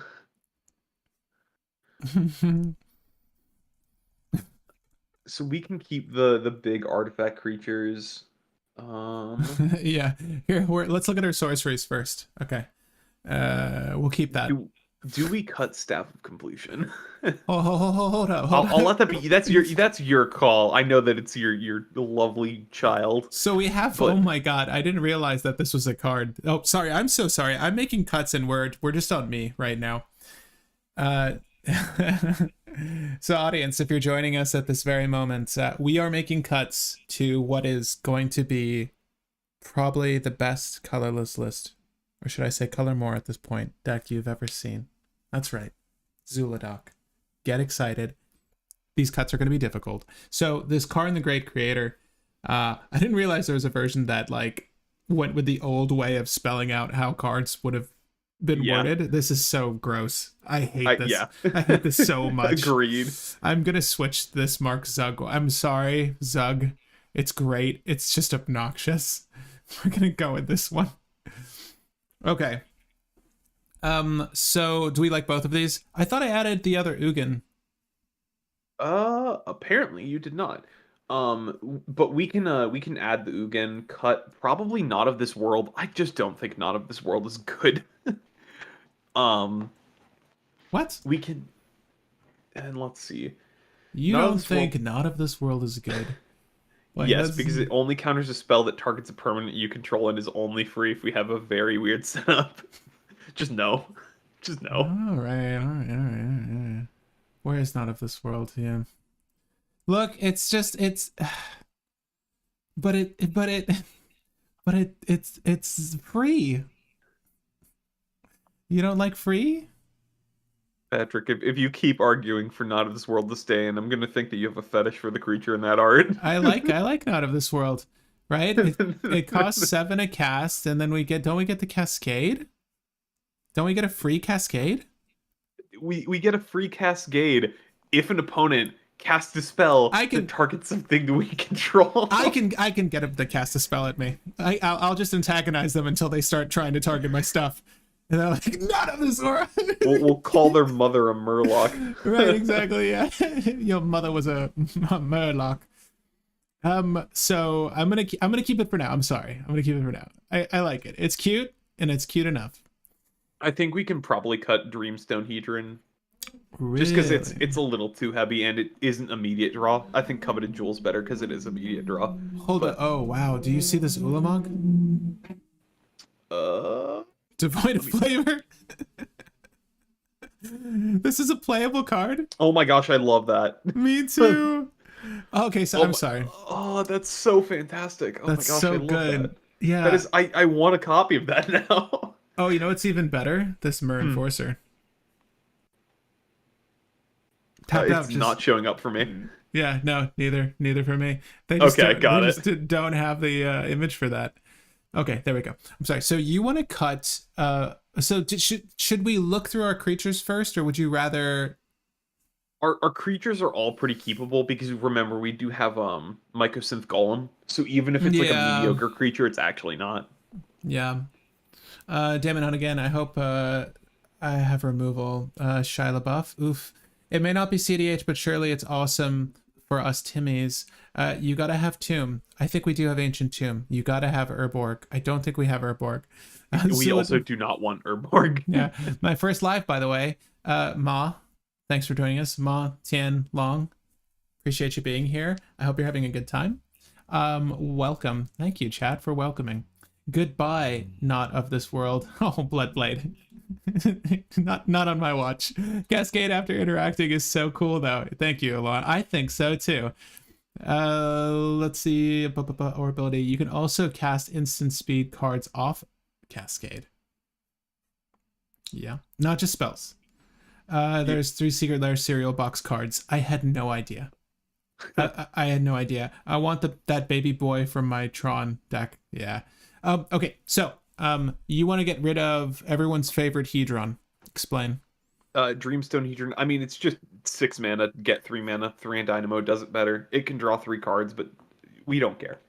Honestly, Coveted Jewel just does that better. Right, so we have Coveted Jewel, Memjar, Forsaken Monument's a must. Staff of Completion's just cute. I added it because I like the card, but I do think it's going to get removed.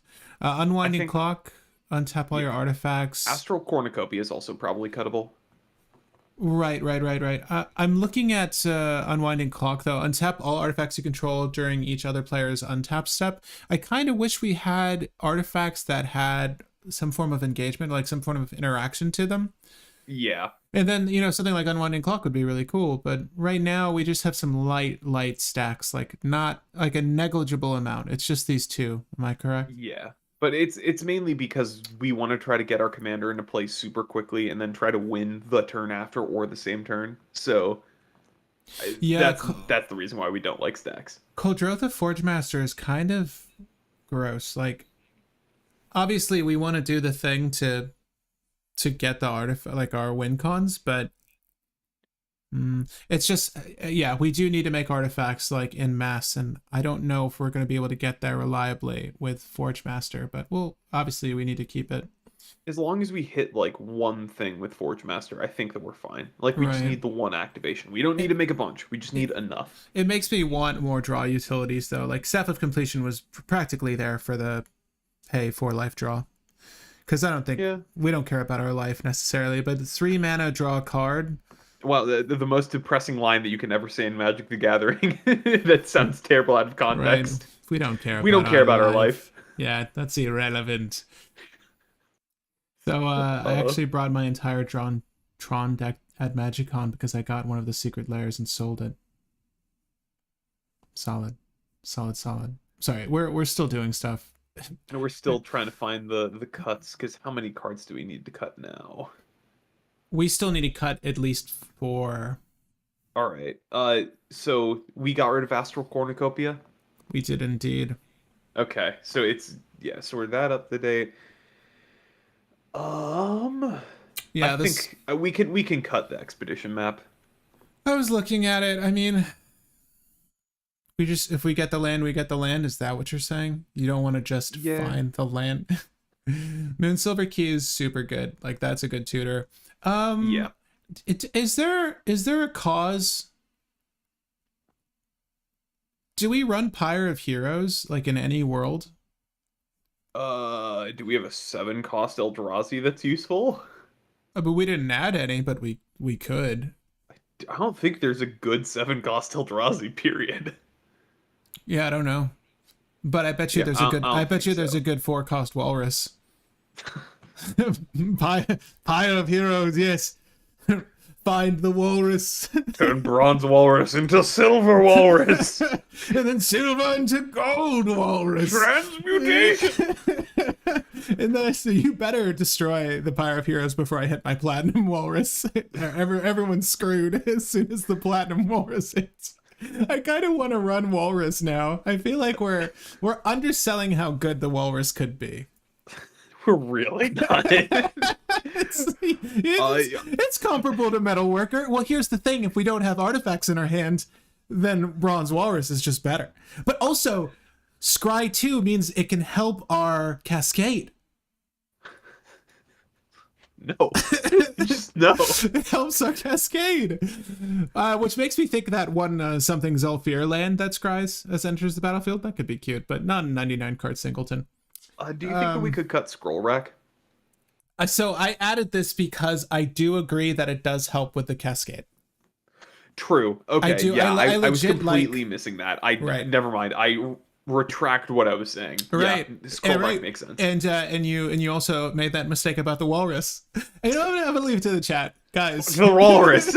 No. Do we? Patrick, if you ever build this deck, I will personally drive up to New York and club that walrus to death. Yes. I think we can cut Mirage Mirror. That's another one that I'm like, eh.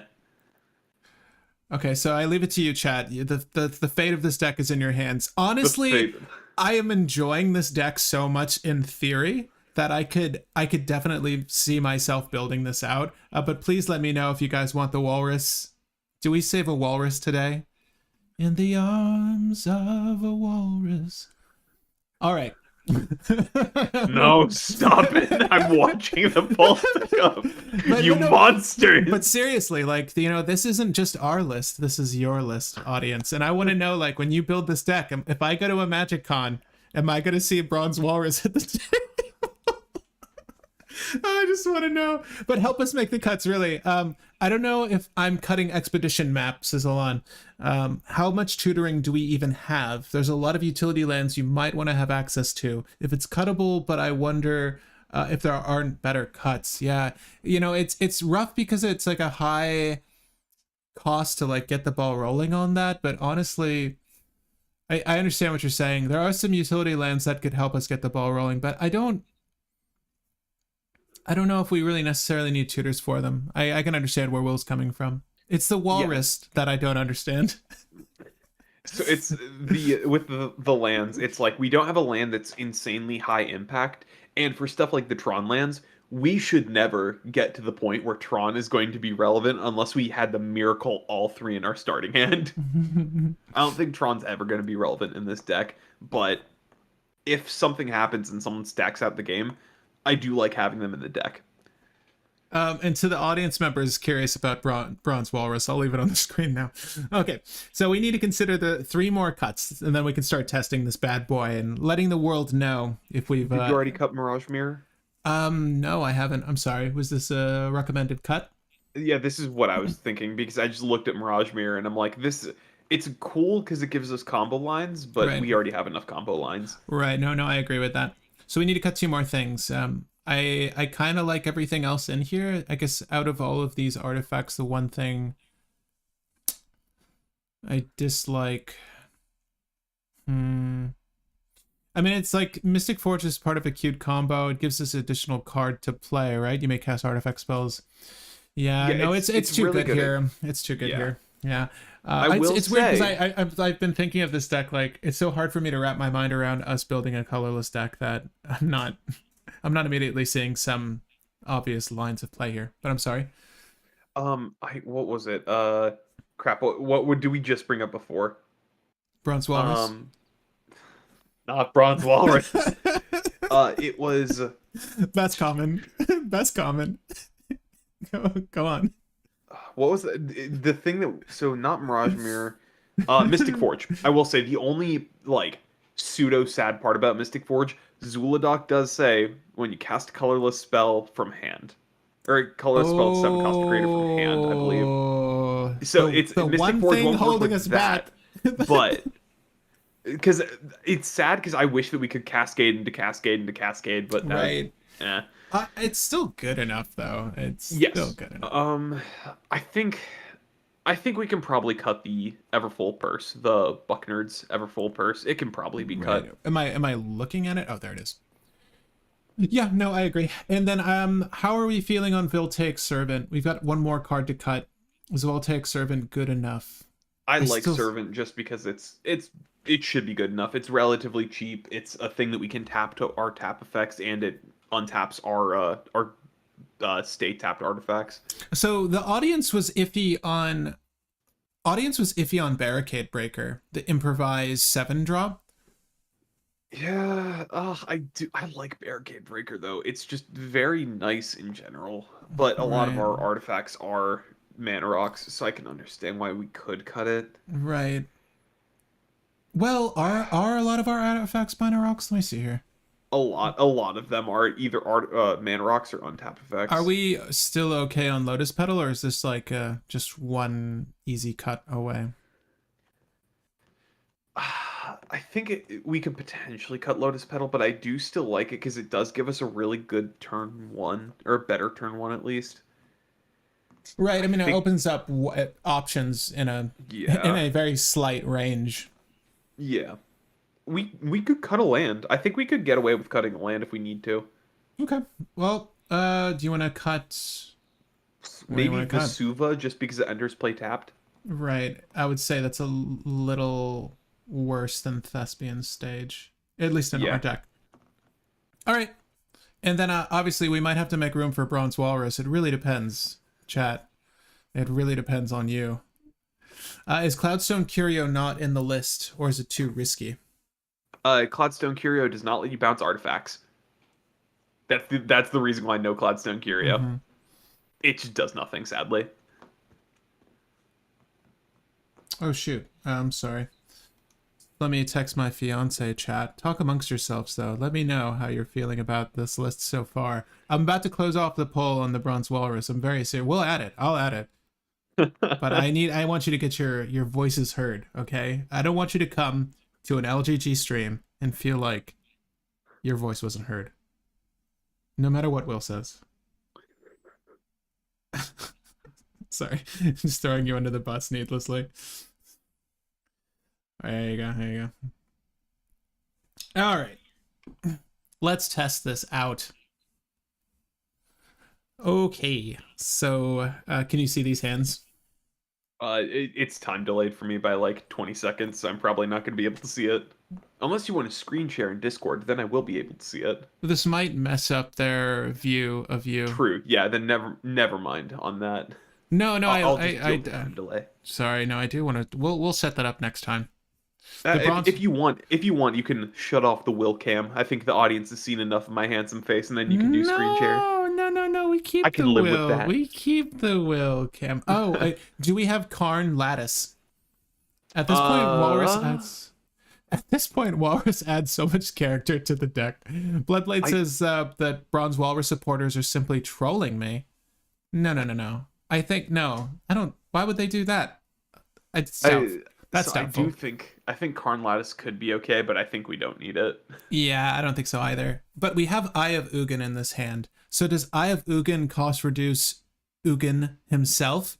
And the answer is no. Yeah, it's because it's the gateway that is blocking the Eldrazi. So, no. Kind of annoying. But it does reduce our Zhulodok by 2. So it's technically an okay land. It's also a tutor. So that's the only reason I'm looking at this hand and thinking it's okay, but there's really nothing else going for this hand. So the answer is no. Yeah, no fast mana, nothing. Yeah.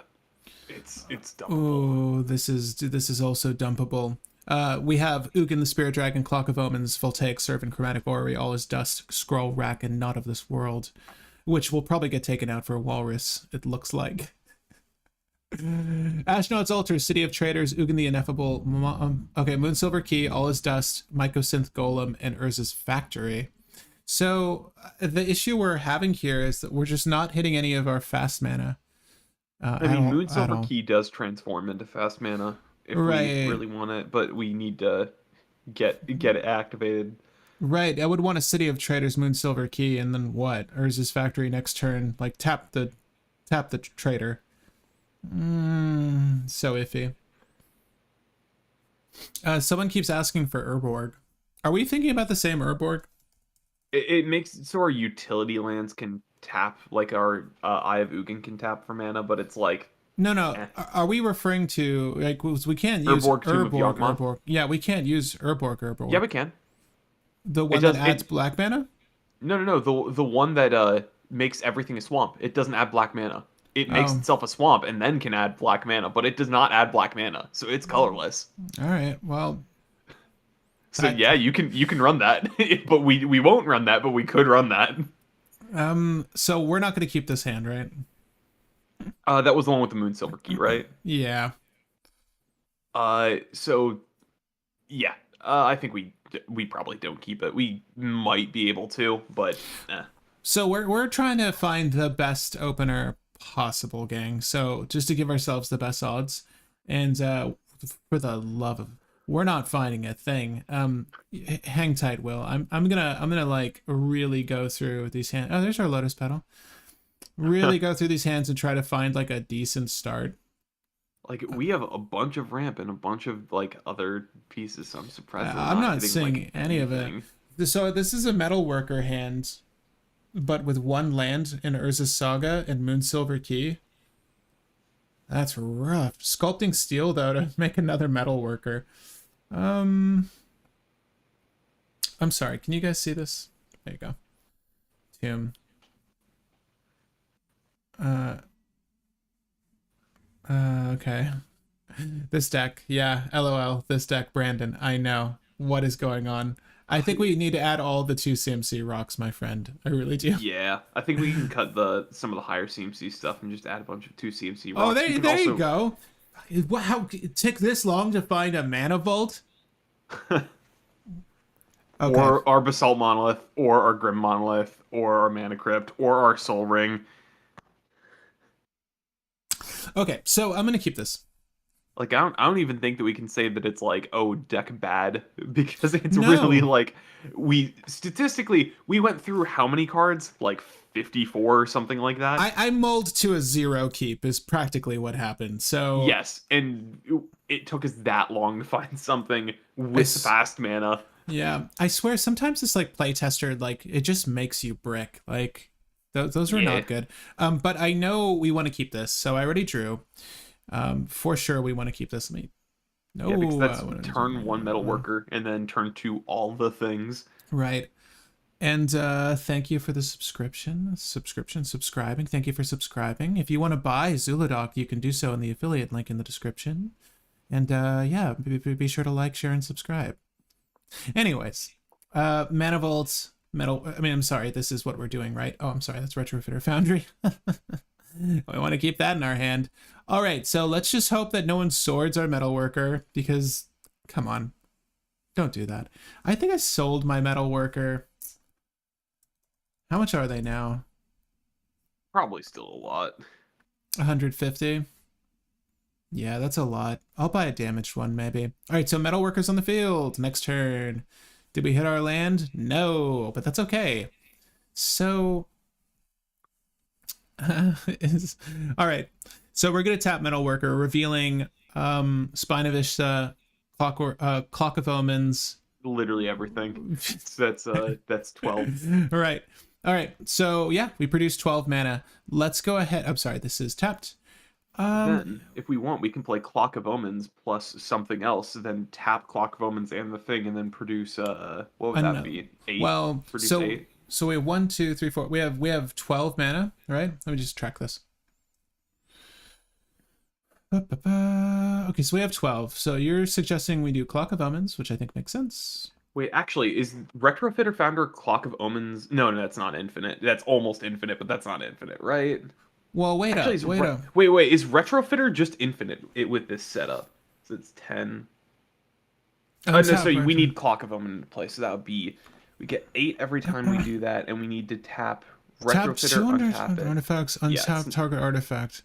Yeah, we need to tap Retrofitter, make a token, then untap Retrofitter. I don't think that's enough mana to right. go infinite. We would need to make the colorless servo. Sorry, I'm having so many brain farts. We make infinite 1/1s.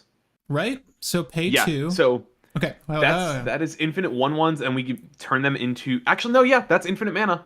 Okay, so gang, here we crack the code. If you're still with us, if you want to know how Zhulodok wins, it's potentially this, which is a very weird start. So turn 2, produce 12 mana. We're gonna go ahead and go down by 4 to cast Clock of Omens. We're gonna go down by 1 to cast Retrofitter Foundry. We'll spend 2 mana. So does this work the way we want it to? We're gonna do this to produce another token. Where are they? Servos. Okay. So I have 2 artifacts here. And the idea would be to untap target artifact by tapping this, and then this. Right? Yeah, so the idea is that we can tap Retrofitter Foundry and the token off Retrofitter Foundry to untap Metalworker, tap Metalworker to make 8 mana, use the 8 mana to untap Retrofitter twice and make a token off of it. And then you tap both of those and you make more tokens. Then you start, instead of making tokens, you make Thopters, so you have infinite Thopters and infinite mana, because this time we're paying 7 instead of 8. And now we have infinite mana, and we cast Spine, then we cast our commander, then we cast Spine of Ishnoth, we cast Spine infinite times, and we play everything from our deck. Let me just make sure this goes mana positive here. Wait up. Yes. Okay.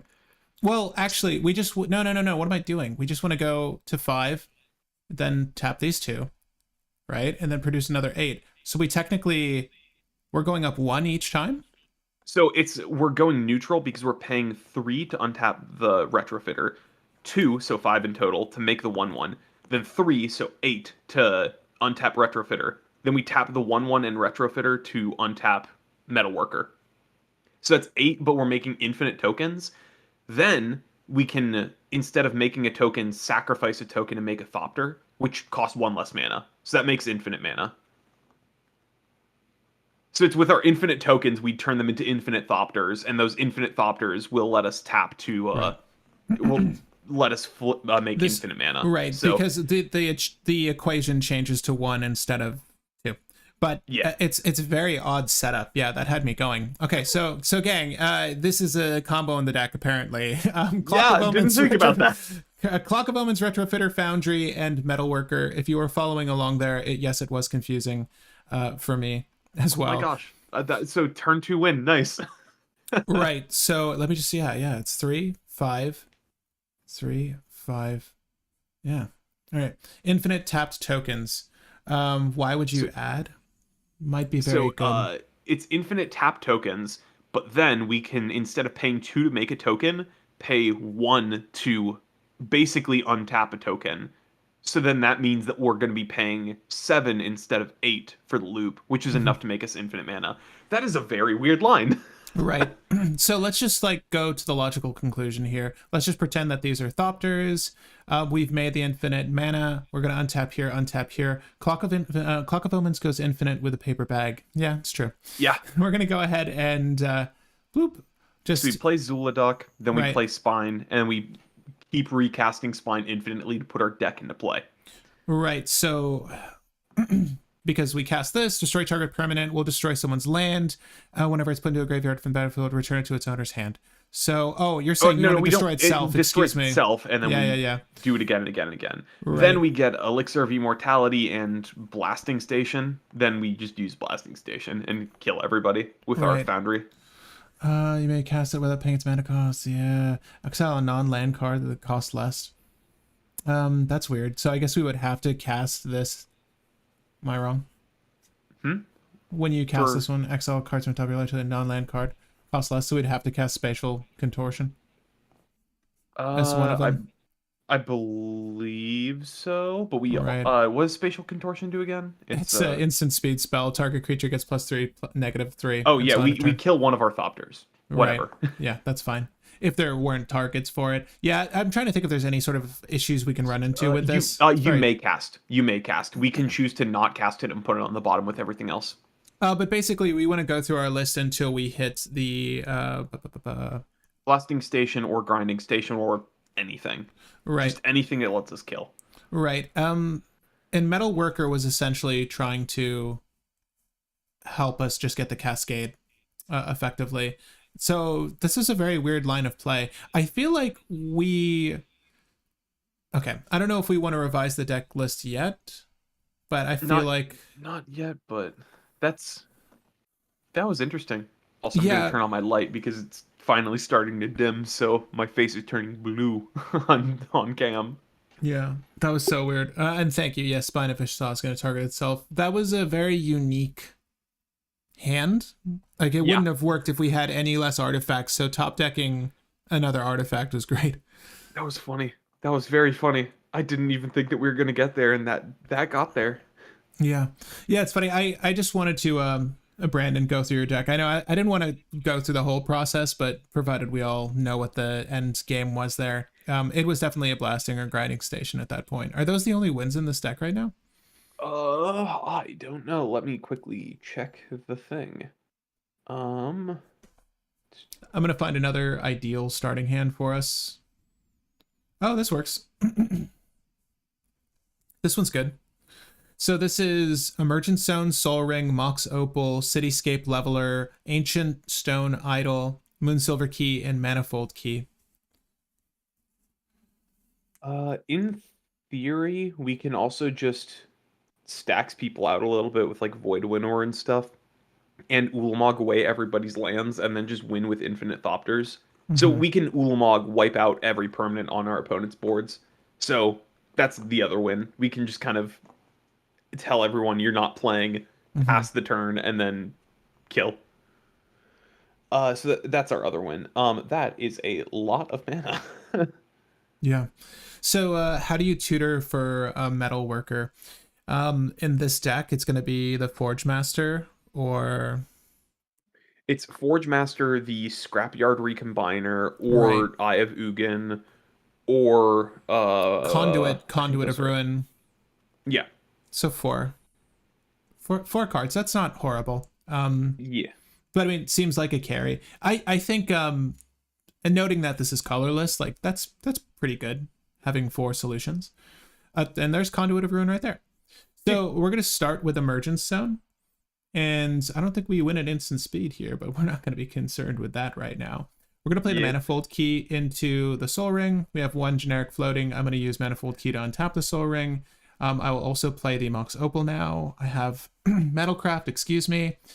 We can play out a Moonsilver Key and actually activate it now. And the thing we want to grab with Moonsilver Key is probably going to be... KCI. Yeah, I'm typing KCI. Correct Clan Ironworks. Okay, I think that was the right start. So Yep. we're going to go from there. Shuffle, shuffle, shuffle, shuffle. Next turn. Okay, City of Traders. That is a great thing to top deck right now. Yeah. Okay, so So we can already find our Metalwork Colossus if we want with the Eldrazi, right? Because we can right. do 1, 2, 3, 4. Yeah. So we can do Conduit of Ruin, finding Metalworker, or not Metalworker, Conduit of Ruin, finding our Colossus, and Right. then set up for our commander next turn along with everything else. I'm putting down KCI first. Are you cool with that? Hold Yeah, on. The spell costs less for each attacking creature. I feel like that's probably not good enough. probably not. I think we definitely could. I'm sorry. Wait, we gotta end this poll. Oh, I think that the bronze walrus comes in for Ancient Stone Idol. Okay. That is the one switch we'll make, gang. So let's see here. People were suggesting that Zhulodok is probably going to get more stuff in some of the precons that are coming out for Commander Masters. Yes, there's going to so be yeah. a couple different things that we're probably going to get, but for I right totally now, agree. Yeah, I totally agree. So we can make a 4/5 mana here with Manifold Key. I don't think we'll need Manifold Key for anything else, presumably. But we'll do that. We'll go down to 1 to place KCI. Is this too... Am I getting too eager? Should we just do Conduit of Ruin here? I think Conduit of Ruin is probably safer. Right. I don't want to present the KCI if I'm not doing anything with it. You know what I mean? Yeah, because Conduit of Ruin is just going to reduce the cost of our commander on the next turn, and it also finds Metalworker. Also, it can reduce the cost of Metalworker next turn if we really want, but Right. So let's get the Metalworker now. yeah. I like setting Okay. up for a commander a little bit. This is probably Right. a slower hand, but it still should be fine. And So it this puts it on costs top, correct? total mana value of non-creature artifacts you control. Right. I'm just trying to... We need to make sure we don't destroy everything with Clark Clan Ironworks before we go. But we'll put him on the stack, and then he'll get the cost reduction, correct? And then we can sacrifice. Yeah. But Right. yeah. So we just need to make sure that we just need to make sure that we have enough that Metalworker will cost 0, and then we can sacrifice Metalworker usually. Mm-hmm. So let's go. I'm just leaving Zhulodok there. He's not on the board, but we grab Metalworker Colossus, excuse me, and then we're going to go to turn 3. Hopefully no one does anything. We have a Mox Opal open. Also, I don't know why I kept calling him Metalworker there, but yeah. Oh, was I saying Metalworker too? Or just Metalworker? No, I said Metalworker. I don't know if you were saying Metalworker, but I know that I was saying Metalworker. Conduit can only find colorless creatures CMC 7 or greater. Yeah, and then it's puts it on top. Right, I'm sorry. Yes, we were. I feel like that was in response to us saying Metalworker. We meant Metalwork Colossus. Yes, sorry. So this is our draw for turn. Although it's nice to know that that's not our draw for turn. Metalwork Colossus was our draw for turn. It was on top of the deck. Oh, I'm sorry. You're seeing the delay.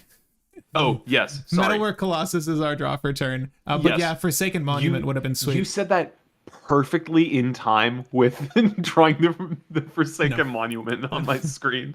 So here's what we can do for this. Do we want to cast Zhulodok first, right? Yep, because we can do Zhulodok for 4. Right, so Zhulodok is going to be 4 to cast, and we'll do it by doing this and this. And now we'll cast KCI. Is that possible? Let's see, 1, 2, 3 mana. Nope. Dang. Ooh. Okay. So we need to cast. We can do KCI first. We can do KCI first, then do Zhulodok. We definitely need to do KCI first. So we'll do KCI first. And we can tap and sack Opal. I think that we're fine with getting rid of Opal right now. Right. I'm gonna tap Opal to untap the Soul Ring, just to get that out of the way. But before we sacrifice the Opal, like, correct me if I'm wrong, but if I cast this, I put this on the stack. Oh, Opal's 0. It doesn't matter anyways, but yeah. So the spell costs X less to cast, where X is the total mana value of non-creature artifacts you control. So we have 0, 1, and 1. and 4. So it's going to be 6 less to cast, right? And this is before I even put Zhulodok down. This is going to be very slow. Yeah. But right now it's 5 to cast. So we do want to get Zhulodok into play first, just because then we have the Cascade. Yeah, but we're not going to really get there this turn. So we need to sacrifice some stuff. This feels awful. We're going to sacrifice the Mox Opal suggested and just tap the Soul Ring to cast Zhulodok. Yeah. Ooh, and we're just like ass out right now. Yeah. All right. Well, if they don't do anything here, we do win. So right, but I mean, technically we could cast. Now we can't cast shit. I mean, we could cast. It's very, very weird and risky. Yeah, well, let's just do it anyway. So again, we're ass out, tits out, everything's out. We could technically potentially cast Ancient Stone Idol, off turn, get that Cascade. What deck has 10 attackers on turn 3? Najeela. Najeela. I don't even think Najeela will have 10 attackers turn 3. Well, maybe. Well, Najeela would have 1 warrior, 2 warrior, 3 warriors. Like if Najeela was turn 1. If you turn 1 to Najeela, you'd have 2 warriors by turn 2 and 4 warriors by turn 3. Right. Okay. Is that true? 4 warriors? Yeah, but that's still way too low. We have KCI. We have KCI. Wait, and sacrifice itself. I don't think we get even 4 reduction. I think like 2 would be fair. But it's the hero we needed. Yes, the walruses. We need the walrus big dog. I agree. We do need the walrus big dog. Okay, so next turn. So we know it's Forsaken Monument, but whenever you tap a thing for that, add a thing. Whenever you cast a color spell, gain 2 life. Great. This just feels too costly to put out right now, but it is going to be a cost reduction for the Metalwork Colossus, right? So yeah. Let's. I'm trying to, because it might actually just be good enough, because it is basically 5 mana for Metalwork Colossus, so it's basically just better than trying to go for Metalwork Colossus. Anyways, I'm like, I think we want to do this. I obviously want to tap the Soul Ring once Monument's down, but there's no good way about it, right? Yeah. So it's going to be like this. So 1, 2, 2, 1, 2. Oh, Jesus Christ! Let's start from the beginning. City of Traders, Soul Ring, this, right? And then it's out. There's no good combination here.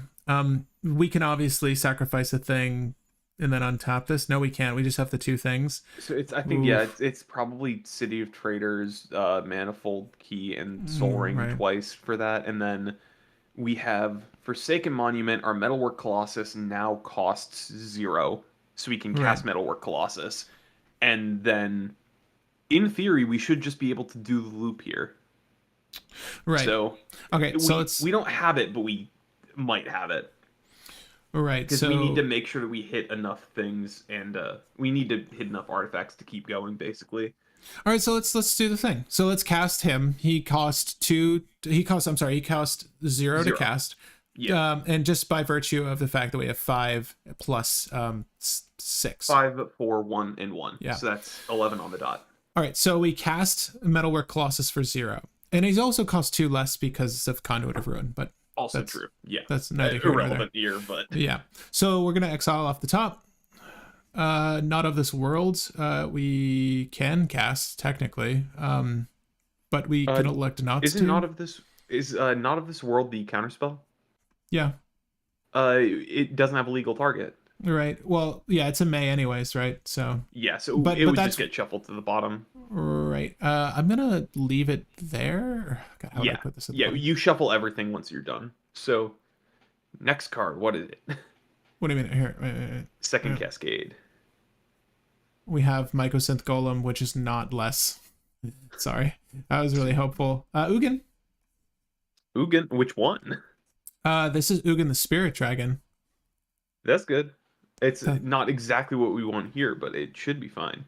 No, it's pretty So good. So we want artifacts is what we really yes. want. So then So we sacrifice our Colossus with KCI.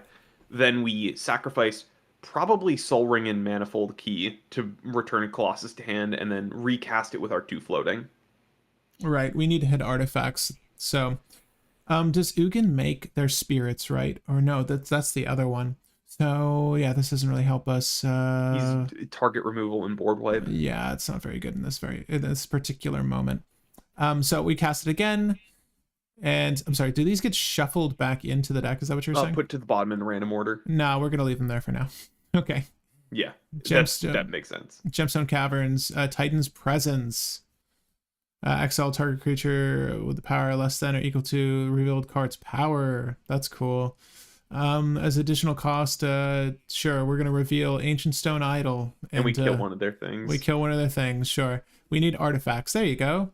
Coldroth the Forge Master. That's an artifact. Put it on the field. Sacrifice KCI. Sorry, sacrifice it to KCI. We're technically up 4 mana here, right? And then we boop, put it there, cast it again. But we'll do so by, we're not technically casting it from the graveyard. We put it to our hands, but we're gonna sack these 2 at this point. That's all we have. And cascade again. Boop. We got Everflowing Chalice. Yes, we'll cast it. And we got yay, Ingenuity Engine. And we'll cast Ingenuity Engine. Right? Yep. And so we don't get to cascade off of any of these off of Zhulodok, but we will get to cascade off of this. Yeah, the Ingenuity Engine will cascade, which is good, and then we can sacrifice something with Ingenuity Engine to return Metalwork and cast Metalwork. Damn, okay. That Kozilek would have been so sweet. Right? Because that Kozilek's 10. Yeah, that Kozilek's 10, and Metalwork is 11. No. But yeah, no, this off Ingenuity. Engine. I'm doing Ingenuity, yeah, sadly. Yep. All right, so we hit the Phyrexian Altar off of Ingenuity Engine, and we'll go ahead and use KCI again to sacrifice Metalwork. Actually, I'm sorry. We just do Ingenuity Engine. Right. Yeah. Don't we... If we don't have a floating mana, we can sacrifice the Colossus first and then do one more hard way and then use the mana from that to bounce. This works. We have the 4 mana floating. So sacrifice an artifact, return target artifact you control to its owner's hand. So this goes to the grave before we select targets is the idea, and then we use that effect to put it to our hand. Yes? Does that work that way? Or do we need which thing are you sacrificing? Oh, were you suggesting I sacrifice Metalwork Colossus to Ingenuity Engine? No, I'm saying just sacrifice a Everflowing Chalice to bounce Metalwork Colossus. And then you just recast return target artifact. Colossus because you're sacrificing 1 artifact instead of 2. Would this actually would that actually work? No. Or does you pay for the cost? What is the order? You pay for cost. You pay for cost and then the effect resolves. So I'm just saying sacrifice Everflowing Chalice, bounce Metalwork Colossus, and then just cast Metalwork Colossus next option, or as the next opportunity. Bam. So right now. Yeah, and this is getting to the point where it's like, yeah, no, we're gonna be winning off of this because we should, in theory, be getting enough value now. Well, I mean, we'll find out. Hopefully, yeah. Basalt Monolith. Cool. And all is dust. So yeah, we'll cast that. Yep. And then we'll do the same thing, except this time we'll sacrifice 2 Phyrexian Altar for blue. And we'll sacrifice the Phyrexian Altar and the Ingenuity Engine, right? Because we could combo with Basalt Monolith, technically. Yeah, it's probably better to get rid of Basalt Monolith, though, because Ingenuity Engine is reducing the cost of our metalwork by 7. Oh, shit, you're so right. Yeah, never mind. Boop. And metalwork again. We're gonna get through the end of it. I want to see this like win with metalworker guys, and then I'll be satisfied. Yep. So that does mean very, very slow, the very slow game ahead of us. Yeah, we just need to hit a token generator effect. We're fine. Right. We're getting rid of the Voltaic Servant, and sadly, we need to get rid of the Ingenuity Engine this time. Oh, what was the second card we hit off of Cascade? Voltaic Servant, and Karn. Aw, dang. Yeah. We can Karn and make one of our lands into a creature or into an artifact. Oh no, sorry, it's making an artifact into a creature. Never mind. Yeah, non-creature artifact becomes an artifact creature. Dang, liquid metal torque actually useful. And we need it.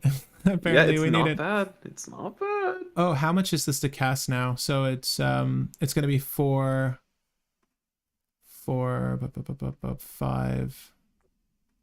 Did I mess up by it's fine. We would have sacrificed him to KC and not Phyrexian altar.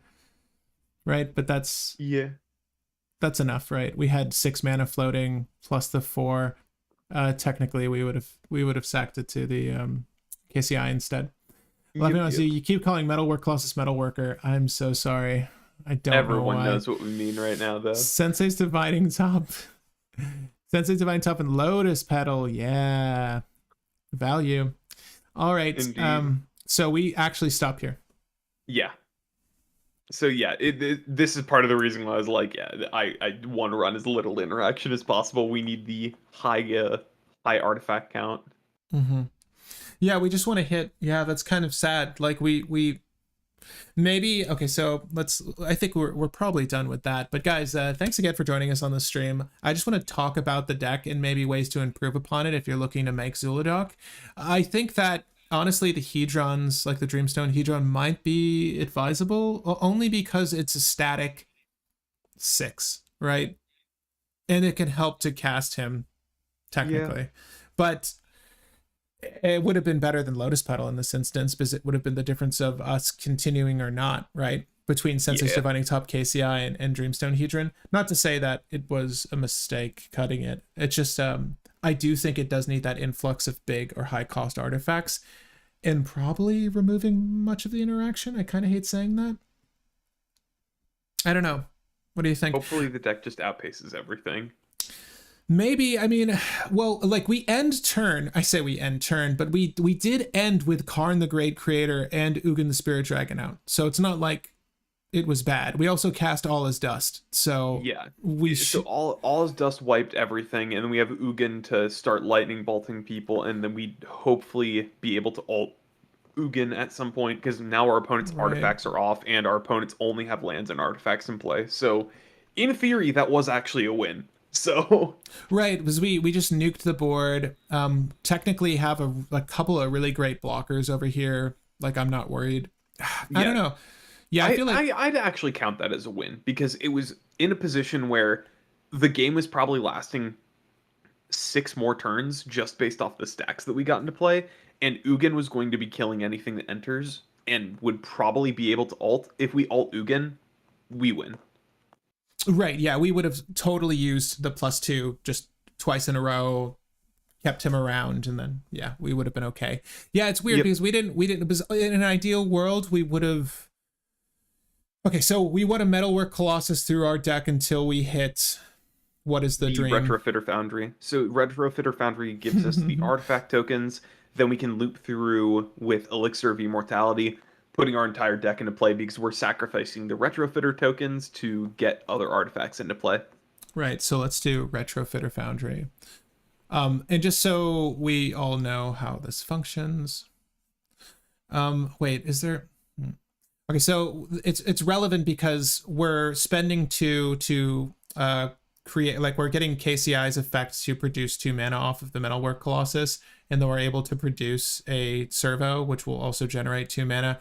But it can also, like in a pinch, but it'll also be something we sacrifice to bring Metalwork Colossus back. We do need to, how much mana do we need for this to function though? Because we only need like 8 mana, but if we're continually sacrificing Metalwork Colossus, we should have like 30 mana by that point. Right, so in truth, like it isn't definitive that you'll get there.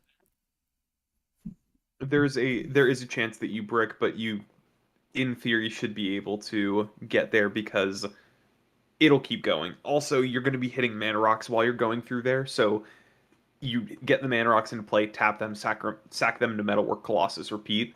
So you should just have like 20 to 30 mana just off KCI and Metalwork.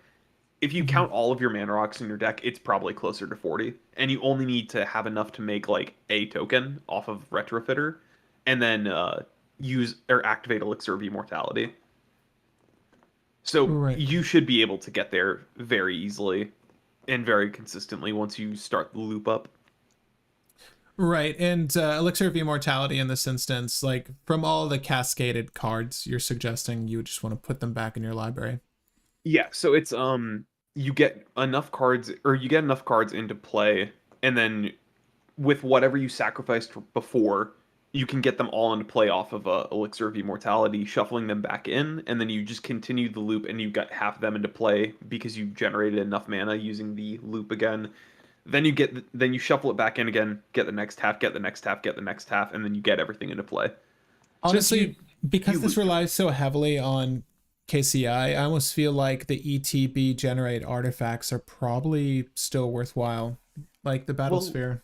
It doesn't rely specifically on KCI because you can do the exact same thing using Astronaut's Altar, right? Or Phyrexian Altar, which is why we run them. But even in those scenarios, I would still think that Mer Battlesphere would probably be good for this line of play because it's just giving you more fodder, right, on the ETB. But Battlesphere also triggers the Cascade by itself, so it's not like it is very costly. It is very costly.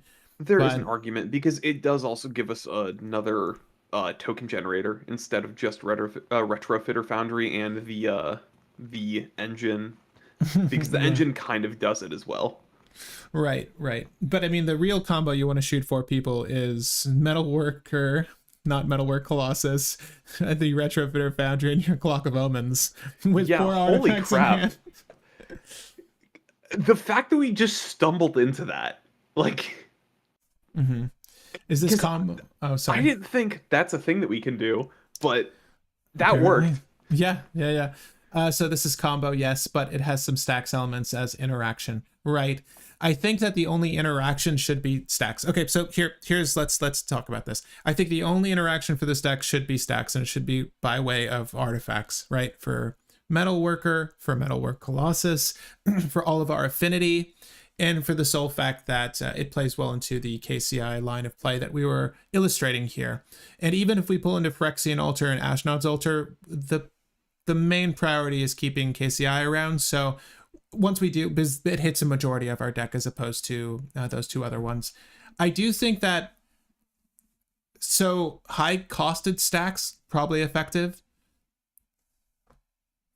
Low to high costed stacks probably all effective for this deck because we need some form of interaction. I do think we need to add more mana rocks, and we need to maybe revisit what kind of, I don't know, Mox Diamond may be worth it now, because some of these hands were really slow starts. We didn't have as much trouble with that last game, but we were having some slow starts there. You know what I mean? But we also just didn't hit any fast mana for those first hands, and we're just not drawing lands. So it also could just be the deck mulligans inconsistently. Yeah, I mean, again, it is colorless. So God Pharaoh's Statue was a suggestion, and I actually really like this one. Again, it's 6 CMC, but spells your opponent's cast cost 2 more to cast. At the beginning of your end step, each opponent loses 1 life. Like, that's -6 on Metalwork Colossus. That's pretty good. Also, there is a way to generate treasure. It's Prize Statue, and I think Prize Statue makes a lot of sense in this deck. That's what we need, like the Thopter schematics or Prize Statue. So when it ATBs and when it LTBs, create a treasure token. So it's an artifact. It makes an artifact. There's 2 artifacts right there. It gets an additional artifact as it leaves. Like, this seems like a good value piece to me. Am I mistaken? Prize Statue? Maybe. I don't like it just because it's 2 mana, get 1 treasure once, and then if you have the combo, get another treasure. Right. But it's not. I can kind of agree to it, but I'm not happy about it. I think that could be ran, but I don't like it.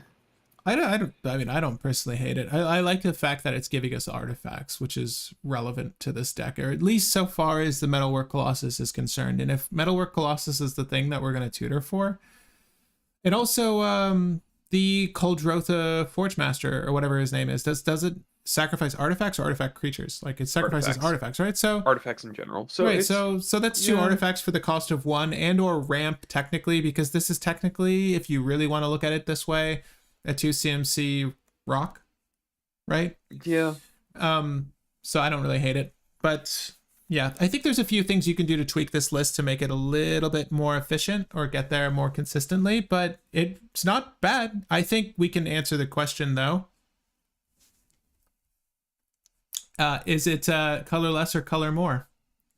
I'll let you answer that first as I fix our list here.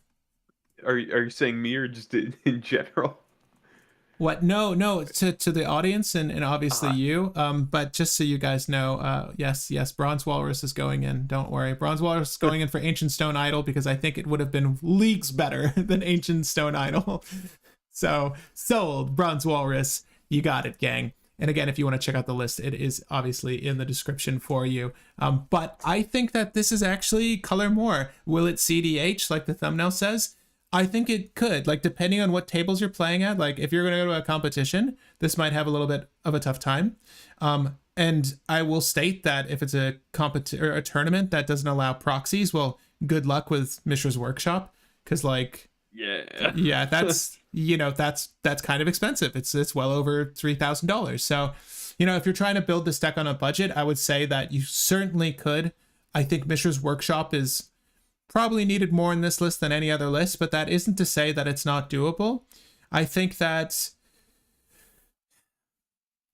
it definitely needs tweaks, but I don't think the strategy's bad.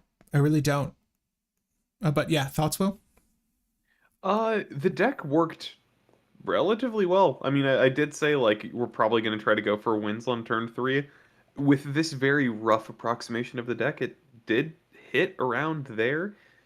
I wish it was a little bit more consistent, but like, hopefully we'll get something good that'll make it a bit better once the actual decks come out for the precons. Devoid seasoning.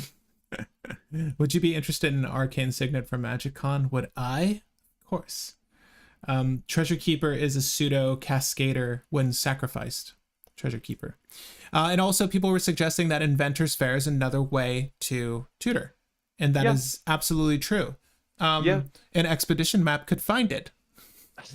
It's a tutor for another tutor. But I hate the tutor chains in Colorless. Yeah. I'm fine with tutor chains in a lot of decks because depending on what you need, it can be really good for flexibility. But if you're like, I want to find one card, tutor chains are terrible. Mm-hmm. Well, I actually really like Spine of Ishtar though in this deck. It's so cool, dude. Do we need infinite mana for Spine of Ishtar to work? If we want to use it to go through our whole deck, yeah. But thankfully, we do actually have a couple different ways of making infinite mana because we have Bright Hearth Basalt Monolith, we have Monument Basalt Monolith, we have Metalworker with a bunch of different things. Right. We have Rings of Bright Hearth, Voltaic Key, Chromatic Ori. We have a couple things that'll make it work, and then we can just play our deck off of all that. Mm-hmm. I'm seeing someone say revisit Goblin Welder revisit. I would be happy. Should we make a proper deck tech for this? Like, do you think that this could be tuned enough? I think the instants and sorceries can all be cut. Outside of All Is Dust, maybe. I'm sorry. Yeah, I like All Is Dust just because it's a really good clear. It really is. But I think that we could probably polish it off before doing a actual deck tech video because the deck does have potential. It's cool. Yeah, no, I'm happy with this. It's funny, like I don't know if we've cracked the code or not, but I think that collectively we did a really good job with this one, guys. Like Yargle and Multani really worked out. Surprised by that. Maybe I shouldn't have been. That one worked out really well, and that was super consistent, I feel. This is good, and I think it could be better, and I'd be happy to see how you guys take this list. So please let us know if you're working on your own Zhulodok or if you're building off of this one, how you reconstruct it or make it better. And feel free to leave it in the comment section down below. But I think that's it for this episode, guys. Thank you so much for joining us on this. To all the new subscribers, I appreciate you joining. Hopefully you enjoyed this stream. And the goal, or at least intention with some of these live stream brews, is one, to make a deck collectively together, but also build upon these and iterate on these collectively. But we also want to start producing proper deck techs, or as the kids call them, deck profiles. Or at least I've noticed people calling them deck profiles when it comes to Yu-Gi-Oh! And One Piece. Maybe I should start calling these deck profiles. I don't know. Nerds. Deck tech sounds so much cooler. Deck tech does sound cooler, but you know what's weird? Deck tech is not as searched. Fun fact. I looked it up. But at any rate, we're probably going to cover this one again in the future, so don't forget about it. I had a lot of fun brewing Colorless, and I could totally see myself brewing more Colorless, maybe a great distortion in the future. But until then, I'm Patrick Marlette, your local game guy. That's Will. Hey, Will. Thanks for joining us, and we'll see you in the next one. That was really fun. I hope you enjoyed it. Hope you enjoyed it, Will. Yeah. Yeah, we gotta revise this one. I actually could see us I would love to play this on the channel. I could build this out. If I win that Mishra's workshop at that upcoming tournament, I could really build this out On Tuesday over webcam.